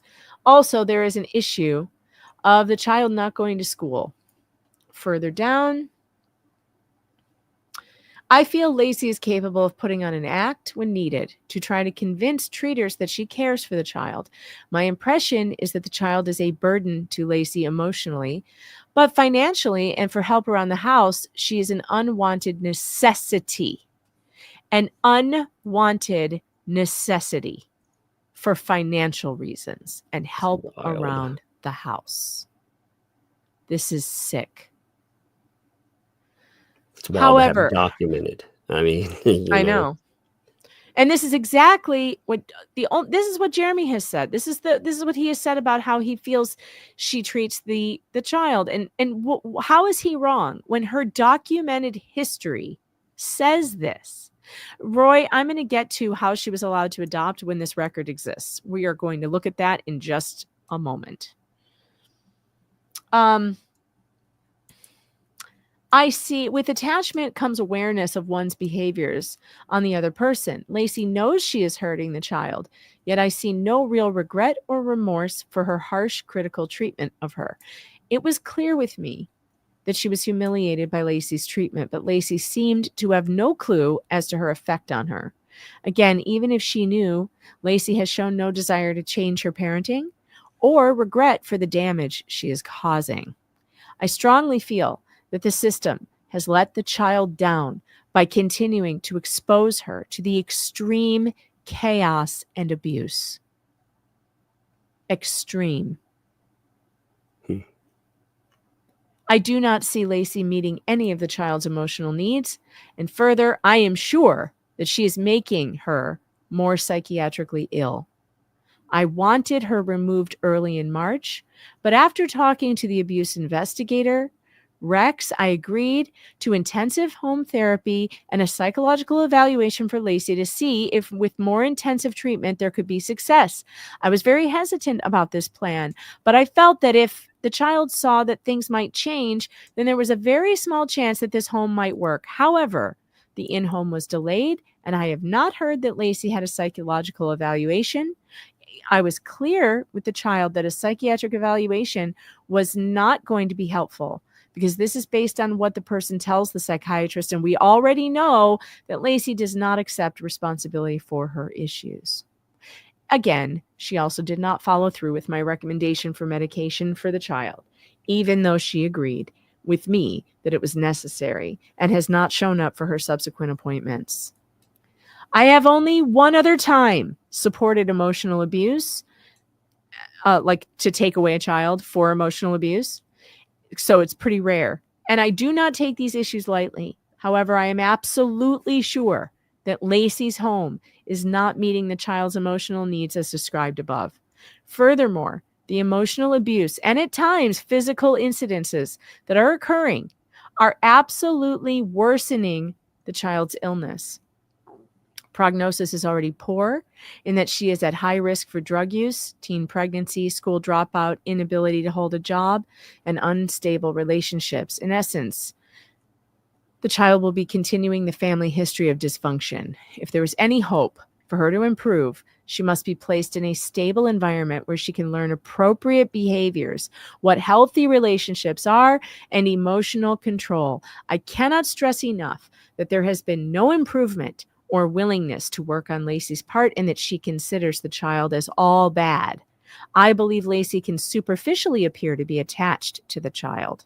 But again, I do not see any true attachment, and worse, I do not even see that Lacey even likes her. I strongly believe that the child is in imminent danger, and I strongly recommend that she be removed from this home and be tried in a therapeutic foster care setting. And by the way, whoever wrote this report and finally got her out of that house saved Ashley's life. Ashley is doing very well. She has a family. She has children. She has a beautiful little life with chickens, and she is okay. So I just want everybody to know that she's okay. She's very good. She's doing well. But it was not because of anything Lynette did, but it was despite what she did. Ashley posted her story on YouTube, and you guys are welcome to go and view that at your own. There's several videos. It's called, God, I can't remember, Surviving a Momster or something, I think. But after she did that, she received text messages. She got a hold of text messages that Lynette had sent to, I think, another family member. I don't remember which one, threatening to call CPS on Ashley's beautiful family. And by the way, Ashley is a good mom with a safe home. And it's just sick. And this is what the talking point too is, people erroneously call services. How dare they on her? And yet you have discussions where she's talking about, if you don't shut up, I'm going to call services on you, my own family. Wow. And these were the text messages that got back to Ashley from LMNOP. So just read a mess of comments from guess who, not only Ashley, but Samantha, Ashley's sister, who we've also spoken with. And considering we're nailing this guy to a cross criminally, I can't wait to add those two into my lawsuit and into my court case. I am so done with their lies.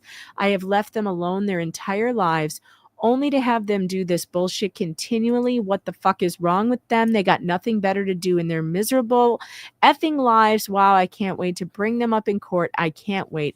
And I hope they know that what goes around comes around. We're having a search done for Ashley's address and Sam's address and Deb Preston to serve them paperwork.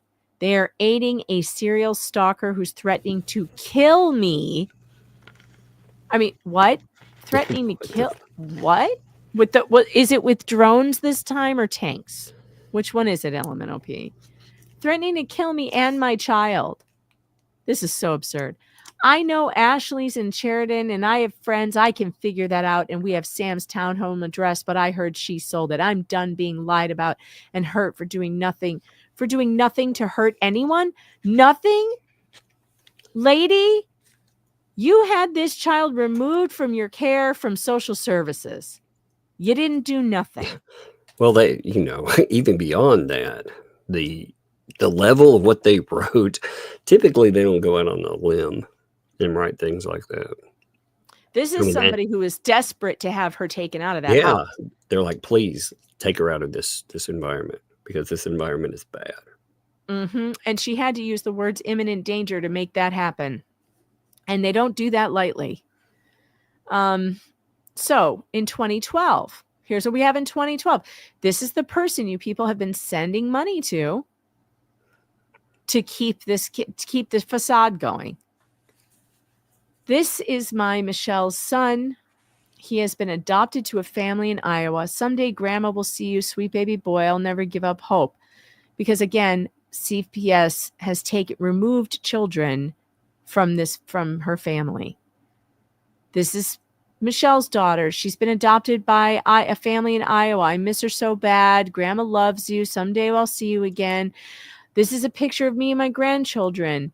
They were so small and they were so happy. This was my last weekend. I didn't put any of the pictures in here. I cut them all off. These are Michelle's oldest kids. So they live with their dad and new mom here in Iowa. Someday I hope to see you guys again. What she's not saying is that she was barred from seeing them. And it's not as if CPS did not put them with her for a reason. And then in 2017, she did get custody of some grandchildren. And then guess what happened? Can anybody take a guess? Everything went happy and oh wait, no. Nope. I have lost my 5 beautiful grandbabies because the school called CPS after my grandchildren reported all of this abuse in all manners. And my daughter says we turned them in. I took a polygraph at the price of $300 to prove I didn't, and they don't care. My heart is broken. This is a pic.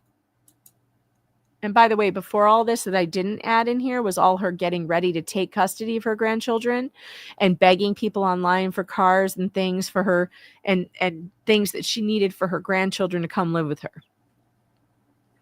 And she's always posting pictures about how they were so happy and they were taken because the doctor said, I'm sorry, but I'm not giving you another one. She's talking about a home study. The one I gave you prior was perfectly fine. Nothing to hold us back, but oh, they did. She failed her home study. And that she's on like a CPS page talking about it.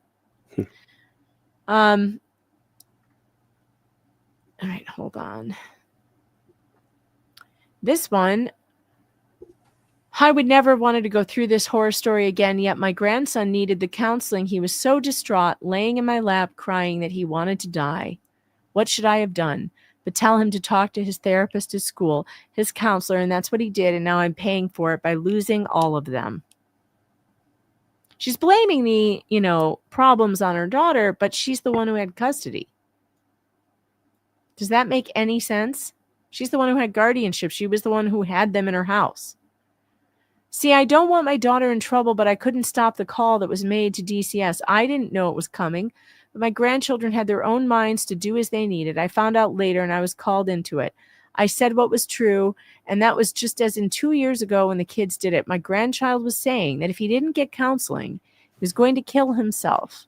He's 12. I told him counseling was free at school. I did not think the school would turn him in. I just thought they would help him. But when other kids got questioned and said some of the same stuff, it turned into a case, I guess. And my daughter thinks I made the calls. I have also already lost four, two to adoption, two to their father, who cut me off immediately when my daughter gave up her parental rights. So to all four. I mean, if your family continues to not speak to you and cut you off from their children's lives, there's a problem, and it's usually you. How do I pack up all of my grandchildren's things, all of their bedroom, their clothes, their toys, their whole life? How do I pack that up and put it away like they don't exist? My God, I can't do this again. I can't do this again should be a sign. Yeah. That's another sign. I can't do this again. So it's happened more than once. And we're not even sure how many times because of how many names she's used. Now, this is the thing that everybody's asking. How could she adopt when she has this kind of history with child services for, in 2006, extreme abuse? 2017, we have all the grandson wanting to hurt himself because of abuse.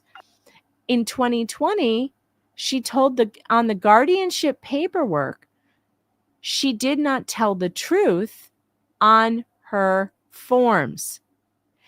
Number 15 here says, has the applicant ever been the subject of a confirmed report of abuse, neglect, or exploitation, which has been contested or upheld pursuant to the provisions, blah, blah, blah? She says, no. Yet, I have an arrow here pointing right back to this right here, Ashley. This is a founded report. I mean, Tug, maybe you can explain the difference between, so this is a confirmed report of abuse, neglect, or exploitation. Would you say that this over here is a confirmed report? You talking about the 2006 one? Yeah.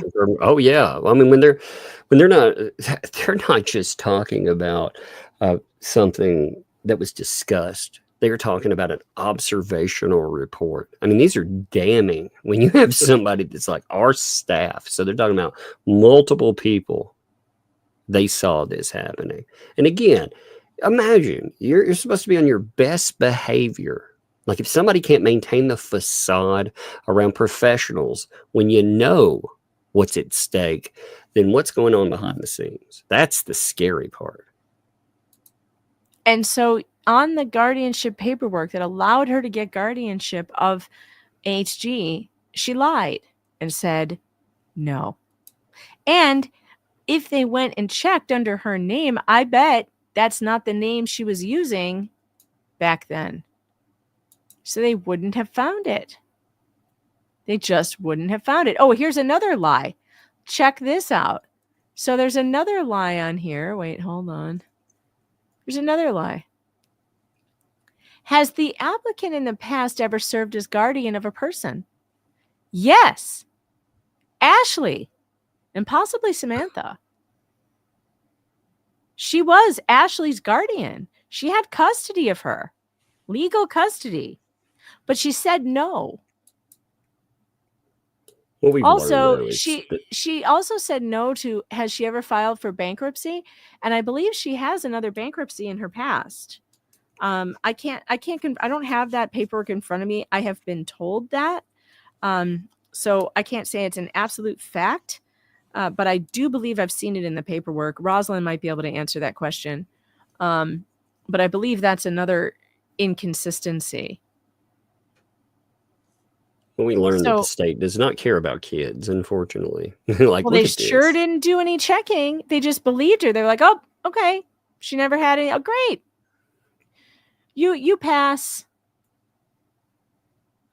So we have come to the end of the, which is awesome. We're right at the 2-hour mark. We've come to the end of the overview of the information and the proof all the proof that David the donor should possibly need to know that he should not be sending his money to any more of his money, not another dime, to these people who have done nothing but lie and grift and abuse people, animals, children, sick. It's all sick, and it needs to stop.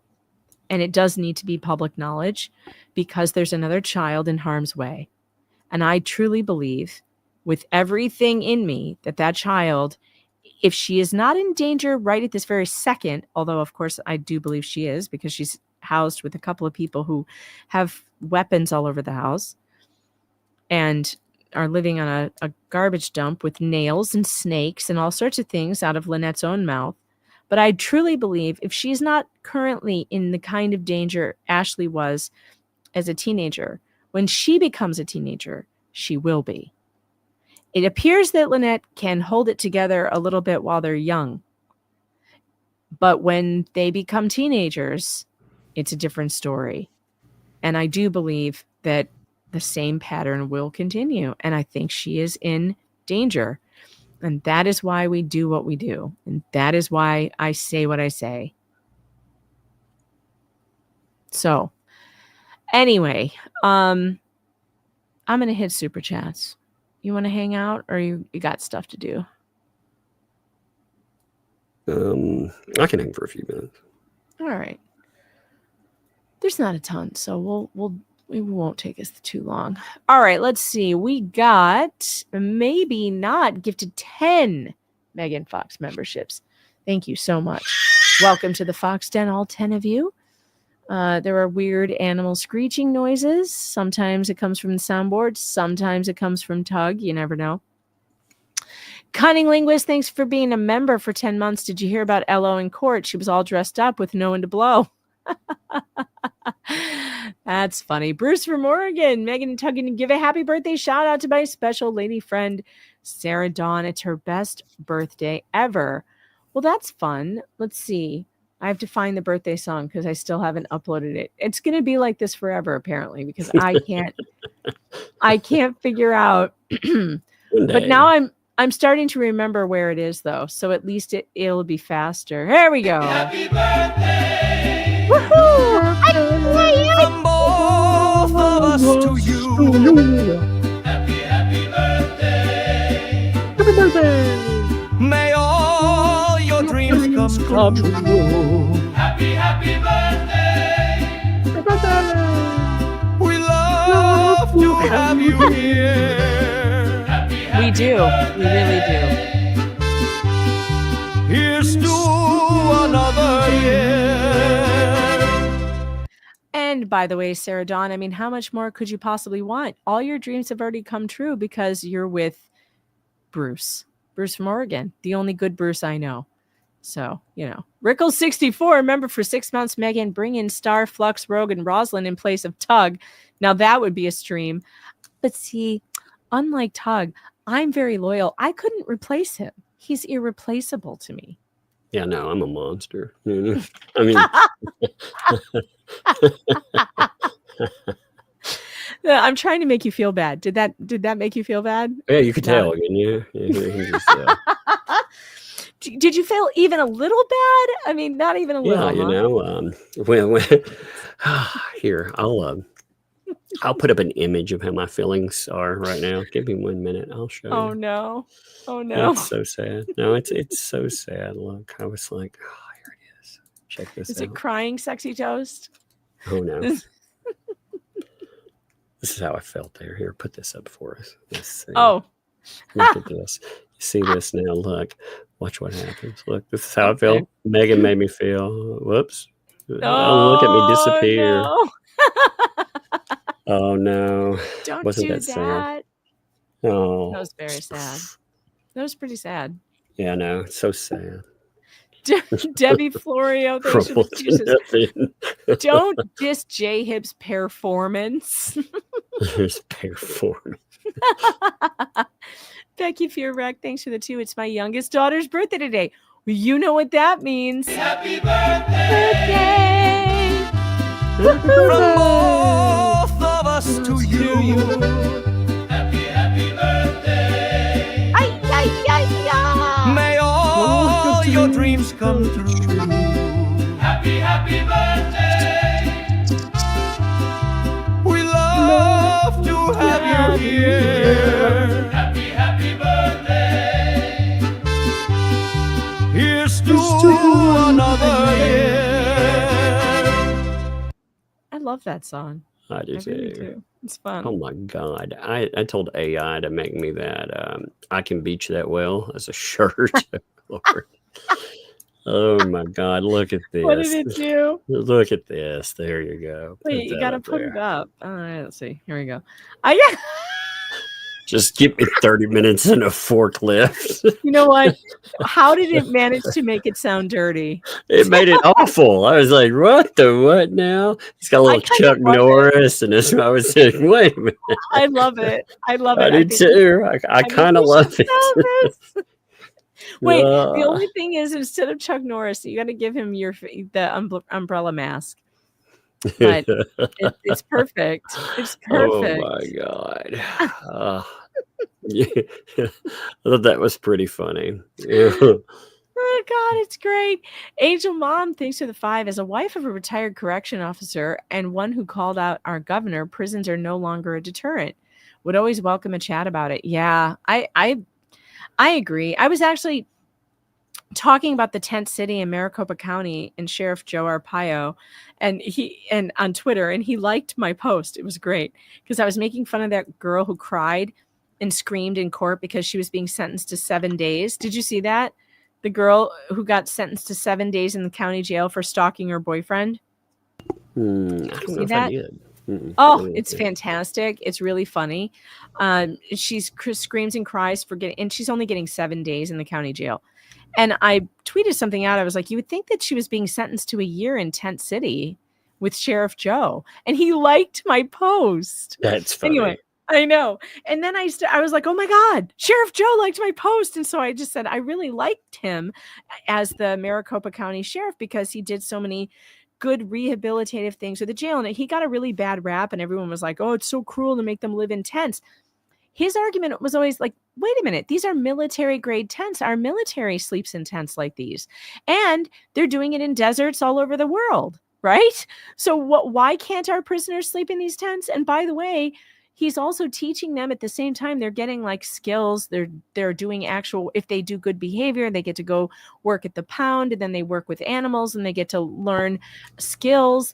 And a bunch of people actually did get rehabilitated through that program. Like a bunch of them. And people were scared to go to jail in Maricopa County because you ended up, men and women, by the way, they put women out there too. You ended up in a tent in the middle of the damn desert. It was a freaking horrible situation. It wasn't that bad. It No, wasn't like I think if you're going to, I'm saying like if you're going to go to jail, that's not where you want to go. That's a horrible situation. Oh yeah, it's not where you want to go. But I still think I could do 7 days in Tent City. I don't know what that girl was yapping about. No, I mean comparatively, yeah, you could do 7 days. You could do 7 days anywhere. But if you're, jail. I wouldn't do 7 days at Cook County. No way. If you're going to get jail, yeah, the other thing in Tent City, you don't hear about them, shanking each other and all. That's that true. You don't. And the thing is that it had a really. He just got a bad rap in the media, but I actually heard former prisoners talking about how much they love Sheriff Joe. Like he was very strict. They were only allowed to like read certain books. He had like the Bible and like, I think he had Rush Limbaugh's book. I think he had, and they couldn't like watch TV, but he had them working on actual like projects, things, teaching them how to build things, how to do things. And that is going to help. It's going to help. And jail should be a deterrent. It really should. And we're doing a lot wrong. But that thing you said about corporate jails and corporatizing it, that's a lot of the problem. Oh, yeah. Drew 100, thanks for the 10 British breadsticks. I appreciate the 10 pounds for the British breadsticks. And I love your Muppet. The Muppets are getting to the point where I'm seeing them as people. Mm-hmm. And it doesn't even hit me for a second that they're Muppets because I'm like, well, look at that happy looking fellow. And like, wait a minute. They are though. They're nice to look at because they're so happy. They look like they're having they're living the best life. Didn't I tell you that ChatGPT tried to argue with me about making someone into a Muppet and said that it was against the terms of service? And I told it, no. Why are you saying that? Because it's not derogatory to make someone into a Muppet. In America, we love the Muppets, and we find them funny and entertaining, and we love them. And I taught it something. I said, I think you're mistaking the British term Muppet that's used as an insult for what I'm telling you to do, which is turn it into a Muppet character from the Muppet Show. And it said, you're right. I did. And you're right. There's a funny way around that too.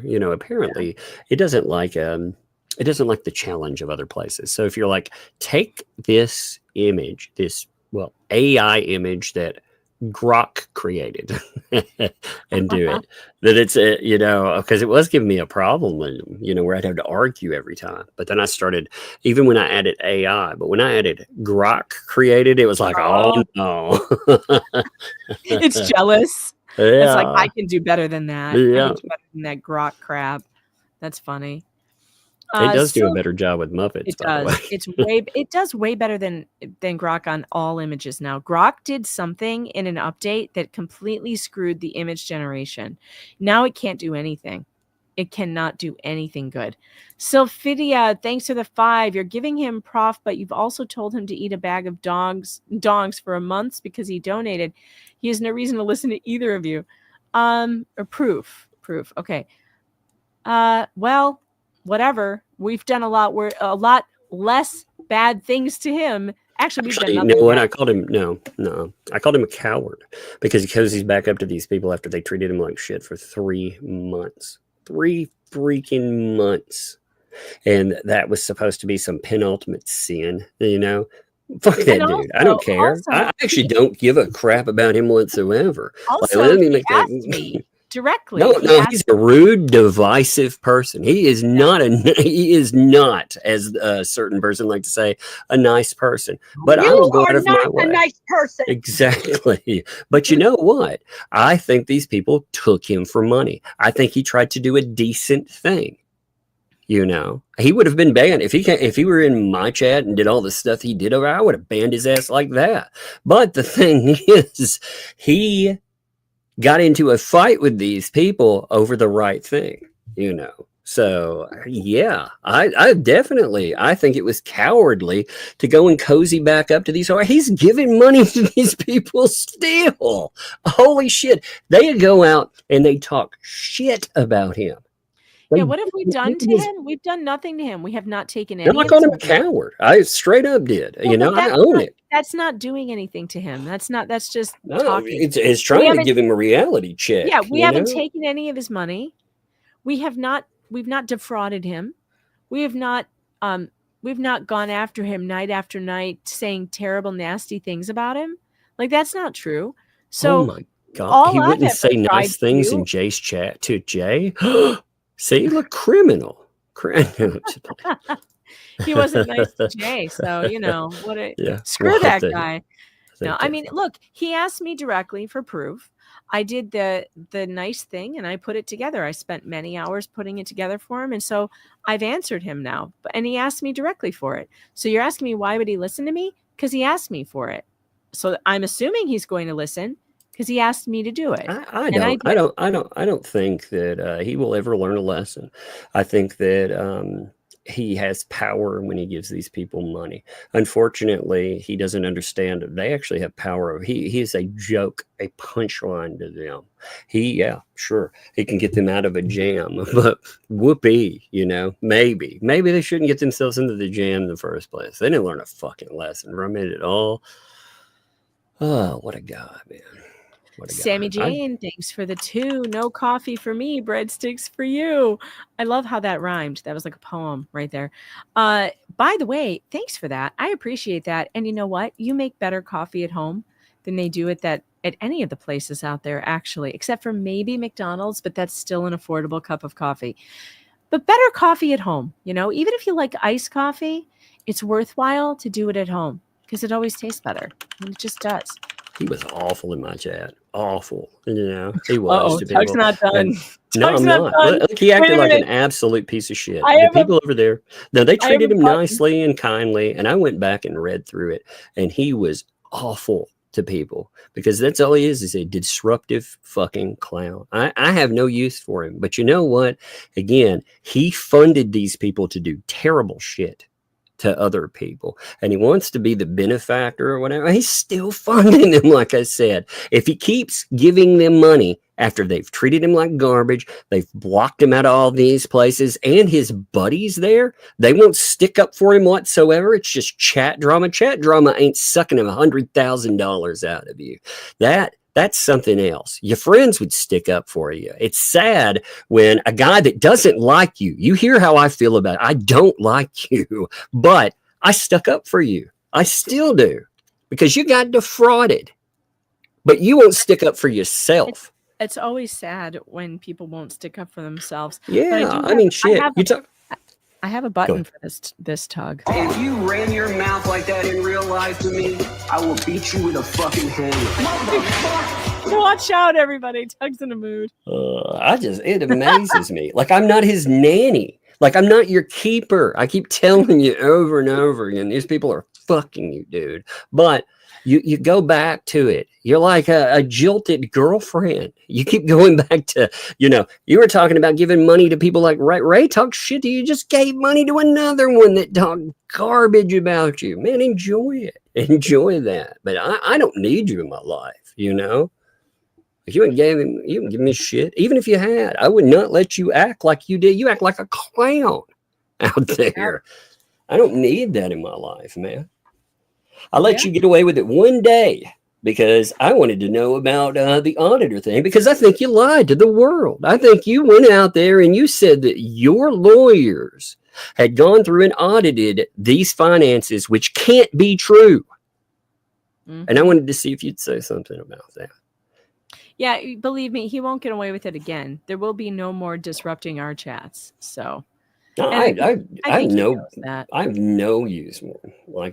Again, it's the whole thing of just like I was saying before with anyone else. I don't have to like a person to think that they're right in a situation, But what they wanted to do, it was funny because the whole coward thing, he wanted to hang on that, but he couldn't have the stones to stand up for himself. You could talk shit about him for 3 months, and that's okay. But the word coward somehow got under his skin. Why? Maybe. I don't know. The money flex doesn't work on everybody, I guess. Yeah, it doesn't work on everybody. PJ Sarcasm, thanks for the 10. Megan, those were the wannabe's own words from a school project he wrote the questionnaire. Oh, which, you mean Olivia's victim statement? Some of her statements to him? I wish I knew which ones exactly. I'm not sure. I'll have to look that up. But that's funny if she turned his own words against him. We already read that one. I guess I skipped over another one. Just J Hip, thanks for the 5. Even though only me said I was mentally challenged, I will win him over by throwing a hodunk barn party myself. Well, Jay, is it really that far off the mark that you're mentally challenged? I thought everybody knew that. Tell them how you're living out of your car and you have those 2 small children. Apparently that's all it'll take. Tracy Wilden gifted 5 Megan Fox memberships. Thank you so much. Welcome to the Fox Den. Once you're in, we don't let you out. That's just how it goes. Catherine Nimhoff, thanks for the 5. Darn, I wanted them to go on the cruise so that we could fund a surprise Australian reporter. Oh man. Rogue Mama 25. Thanks for the being a member. Star is still trying to sell me custody of Jay for a penny. I know. I was offered it also. I wouldn't take that deal. I do not need custody of another child. Sheila 1251, member for 3 months. Remember the memorial that she ordered a bench from China for $3,000, but it never got delivered? Oh yeah, we went over that. And what memorial? Jesus Azabal, thanks for the 10. Hi, Megan and Tug. I would like to know if that fence is made of gold. It would have to be worth 20 grand, because it's definitely not because of the materials or whatever. Somebody told me Travis is building a fence for a fraction of the price, and it's way better. I'll have to look at his fence that he's building. Babs Macier, thanks for the. It's not going to cost $20,000. No, apparently it's not going to cost that much. No, I don't know. We'll have to ask Travis. What's going on with bankruptcy? Oh, yes. I'm so glad you asked this. I do have news about that. Tug, we were wondering what's going on with what did that all mean on the bankruptcy docket? Yeah. She did turn in the things that she was so it supposed did to get turn in. good. And it is going forward. The creditors meeting that was canceled has been rescheduled for the same day. So whatever that was, August 8th or whatever. I do not want that failing. 100% it needs to. I know. I'm very excited. It's going forward, you guys. It's going forward. This is great. Because that means that Jeremy's going to get a very detailed look at the actual finances. AKA the cat lady member for 11 months. As a kid, I used to think wind chill was measured by the temp of the windshield on cars. Oh, that's so awesome. Funny. That's awesome, actually. That is awesome. Rolaus Robert, thanks for the 2. Megan, I'll be your Neanderthal co-host. I love the Muppet, by the way. It's very funny. Sheila 1251, thanks for the $5 super sticker. Appreciate you.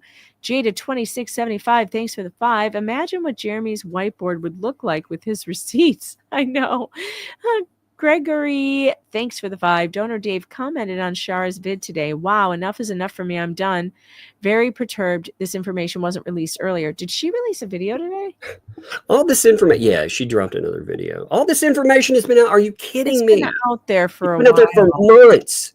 Quit. I think he's fool. I think he's messing with people. I don't think he is. I think he just likes to cause drama. I do. I'm not welcome on my fucking channel. I mean, he can go over and give these people money or whatever. Like I said, he's still hanging on to the orbiters in that. It's just where he's been blocked out of the main places. What did it take? Like I said,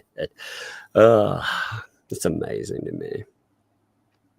It is. But yeah, he wants to pretend. I didn't know that. The information's been there forever.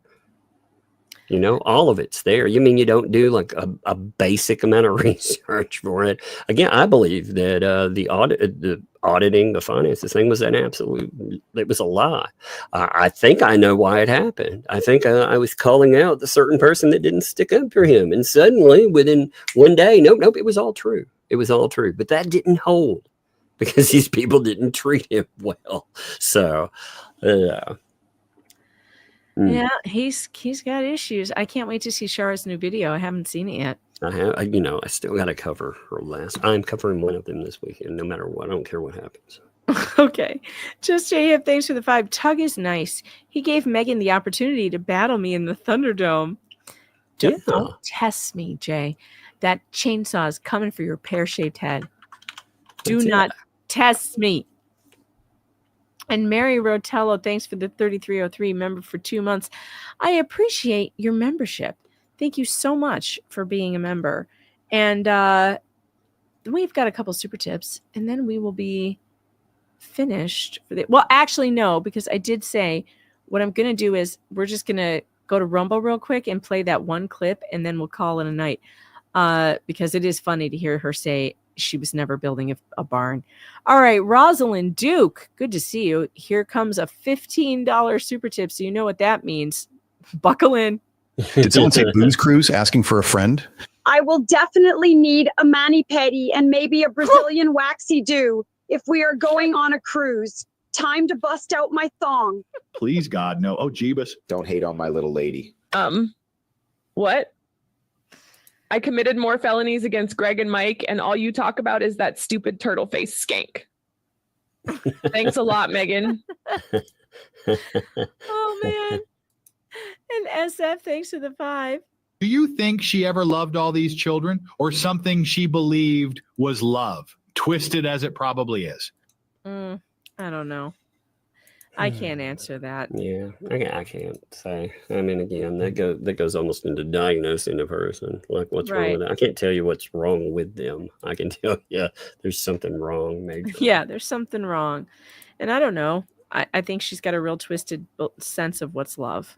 You know, does she think she loves them? Probably. But